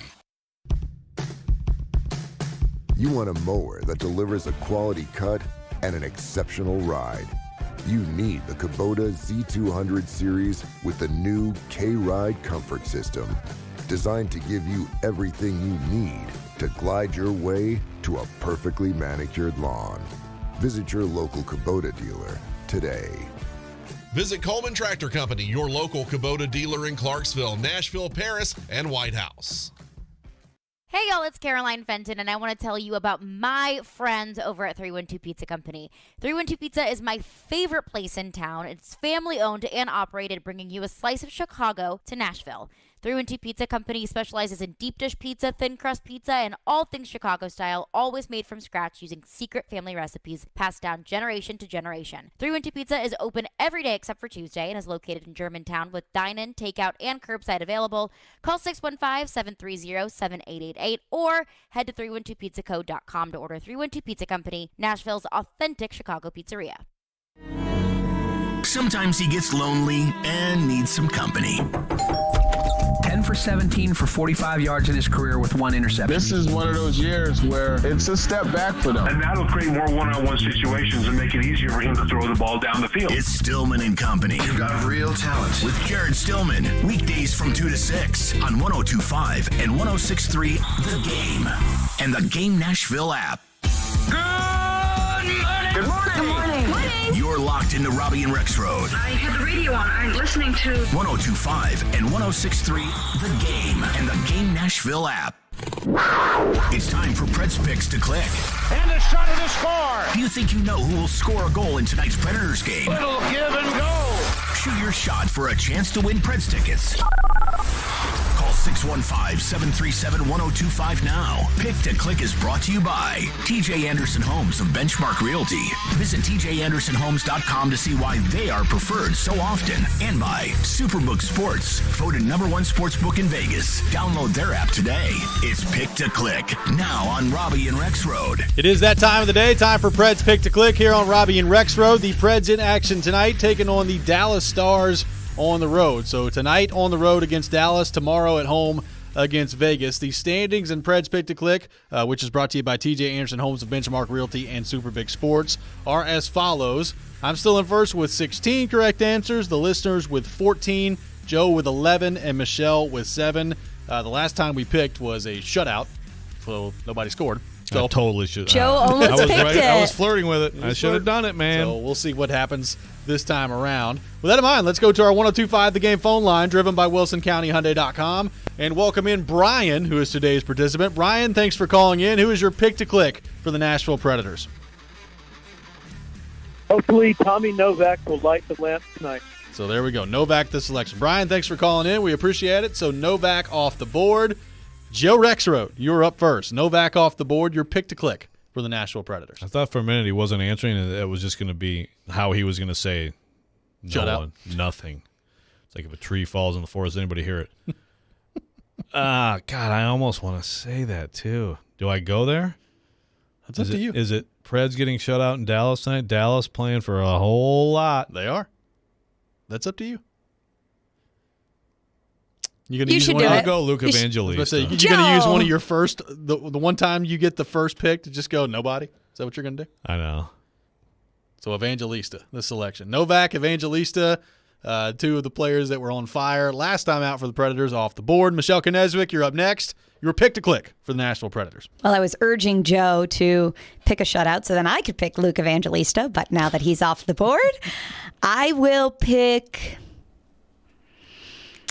Cody Glass. I'll go with Cody Glass tonight. The selection. So Novak, Evangelista, and Glass are off the board. Pick an old player. Are there any playing? Pick someone old. I will go Yakov Trenin. I guess he's middle aged now on this Give team. me Yakov Trenin. He scored last time out on a horrendous giveaway by Colton Parayko of the Blues. One of the worst I've ever seen. But Trenin finished it off the other day, and I think he scores again tonight. So give me Trenin. Novak, Evangelista, Cody Glass, and Yakov Trenin. The selections in Preds Pick to Click. Presented by TJ Anderson Homes of Benchmark Realty and Superbook Sports. And Joe, as you said, big one for the Preds tonight on the road against Dallas. They are 5 points behind Winnipeg. They've got 2 games in hand. 3 points behind Calgary with 2 games in hand, and they play Winnipeg later this week on Saturday and Calgary early next week. So potential for those games to be big if the Predators can hang in there this week against Dallas, Vegas, and then Carolina at home on Thursday too. It's a tough stretch. To me, if you get 2 points, those games still matter. I mean, you want more, you know. You'd like to get 3 or 4 points out of these 3 games. And if you do that, pretty good position, actually. I mean, again, good position relative to you're still going on the road to Winnipeg, then you're going on the road to Calgary. But I think if you get 2 points, like those games, I mean, if you were to win both of them, you're in this thing all the way to the end. Well, yeah, and I'm interested to see how they deploy the goaltending. Like, you've got Vegas at home tomorrow. I assume Lankinen's getting one of them. Like, I understand the temptation to be like, we're just going Saros the whole way. I think they'd probably be better served to give Lankinen one of them and give Saros that break. So is that tonight or is that tomorrow? I mean, I could make the case either way. My gut tells me they'll probably go Saros tonight, Lankinen tomorrow, but they could go the opposite way. I don't know. Yeah, I think I would keep my options open on all Saros, so I would go with him tonight. And you said it earlier. Hey, maybe the Stars will just sort of take a night off, and he'll see 11 shots on goal, and maybe you know what? Bring it right back out. Do it again. But get out there. Yeah, I think I'd go there. I'd go with Saros until, which is only tomorrow. Until I'm feeling like, okay, you got to go to Lankinen. Lankinen has been good this year, but he's not Saros, and you need every stop you can have right now. Well, he's playing at an unbelievably high level right now too. So we'll see if he can keep that up tonight against Dallas. Make sure you don't miss Wednesday night Smashville live show at Brewhouse South in Cool Springs starting at 6 o'clock. You can see your Pred Star players up close and personal, plus have your chance to get autographs and pictures as well. Smashville Live brought to you by Spring Hill Heating and Cooling, Little Harpeth Beer, Superbook Sports, and Dulce Vita, tequila pure and simple. So the Preds in action tonight taking on the Stars, and then back at home tomorrow against Vegas. Joe, we talked about this earlier, some buzz around there. Daniel Jeremiah reporting that a team to keep an eye on moving up to number 3 overall could be the Tennessee Titans. We are officially in April, so the month of the draft is here. I feel much better discussing it now that we're in the month of April. Yeah, I mean, I think we can do like a different mock draft every day now, right? Well, and feel just fine about it. How many have you done so far? I actually haven't done anything. I'm going to have to do one this week, so I guess I'll do it. So we're not getting to 4 this year? I mean, I guess I could do one every week. I don't want to. I just keep trying to get you to do 4. I don't know. See how much work I can create for you is really my goal. Well, I mean, I don't have any other better ideas. I guess I'll do some mock drafts. But, look, the Titans moving up. I don't know where that's coming from. There's a lot of stuff that flies around this time of year. There is. It's kind of take it all for what it is, but it's not the craziest idea. If the Titans believe that they have their quarterback identified and they have a chance to go get him, and if they believe they have their quarterback identified and they believe the Colts have the same quarterback identified and they can move in front of the Colts to go get that quarterback, I get it. Well, that's the other thing. So I am convinced somebody's moving up to number 3, and Arizona's not picking there. Yes. So who's it going to be? If you're the Colts, is it like it's going to be us? We're moving up to number 3, so somebody doesn't jump in front of us. I mean, I think that's probably on the table as well for Indianapolis. But man, if you're the Titans and you love Anthony Richardson, and I guess we should leave the possibility open, as Corey Curtis said. It's not a foregone conclusion that Bryce Young and C.J. Stroud are going 1-2 in some order. I think that's by far the most likely option. But who knows? Maybe Houston just loves Anthony Richardson, and that's who they take. Yeah, and seriously, that's possible. There have been more shocking developments around draft night. So I think it's those two. I think it's going to be Carolina picking Stroud, I think. And then I would assume then Bryce, who knows? I mean, at that point, too, that could be Richardson to Houston. I could see your plans still coming together. Instead of having to move up to number 1, the Titans move in there at number 3, and Bryce Young lands here in Tennessee. Richardson and Stroud, and then, oh, my gosh. If the Titans got that lucky. Then you don't have to trade Jeffrey Simmons to go get him? I mean, what do you trade? You're still moving up to 3. I know. Do you have to trade Jeffrey Simmons to get there? You might. You might. But you do it. We know that. I know. I would. I mean, I understand that, like, Jeffrey Simmons is much bigger than Bryce Young. Yes, he is. People think Bryce Young is like a toddler, the little beanie hat. I mean, my God, he's still a grown man, a male, a grown human in the NFL who has some muscle mass to him. Has taken some hits in the SEC, like many hits in the SEC. Oh man. Tune in for Nashville Sounds Baseball tomorrow night at 6:45 on 94.9 The Fan. The Sounds have their first road series against the Memphis Redbirds, AAA affiliate of the St. Louis Cardinals. Sounds Baseball on 94.9 The Fan, presented by 312 Pizza and Family Leisure. That does it for us today on Robby and Rexrode. Jason Michelle up next. This is 102.5, 106.3 The Game. All the big plays. For the win! Yes! Vanderbilt wins it! All the big stories. Quarterback carousel, what the Titans decide to do at the quarterback position. All in one place.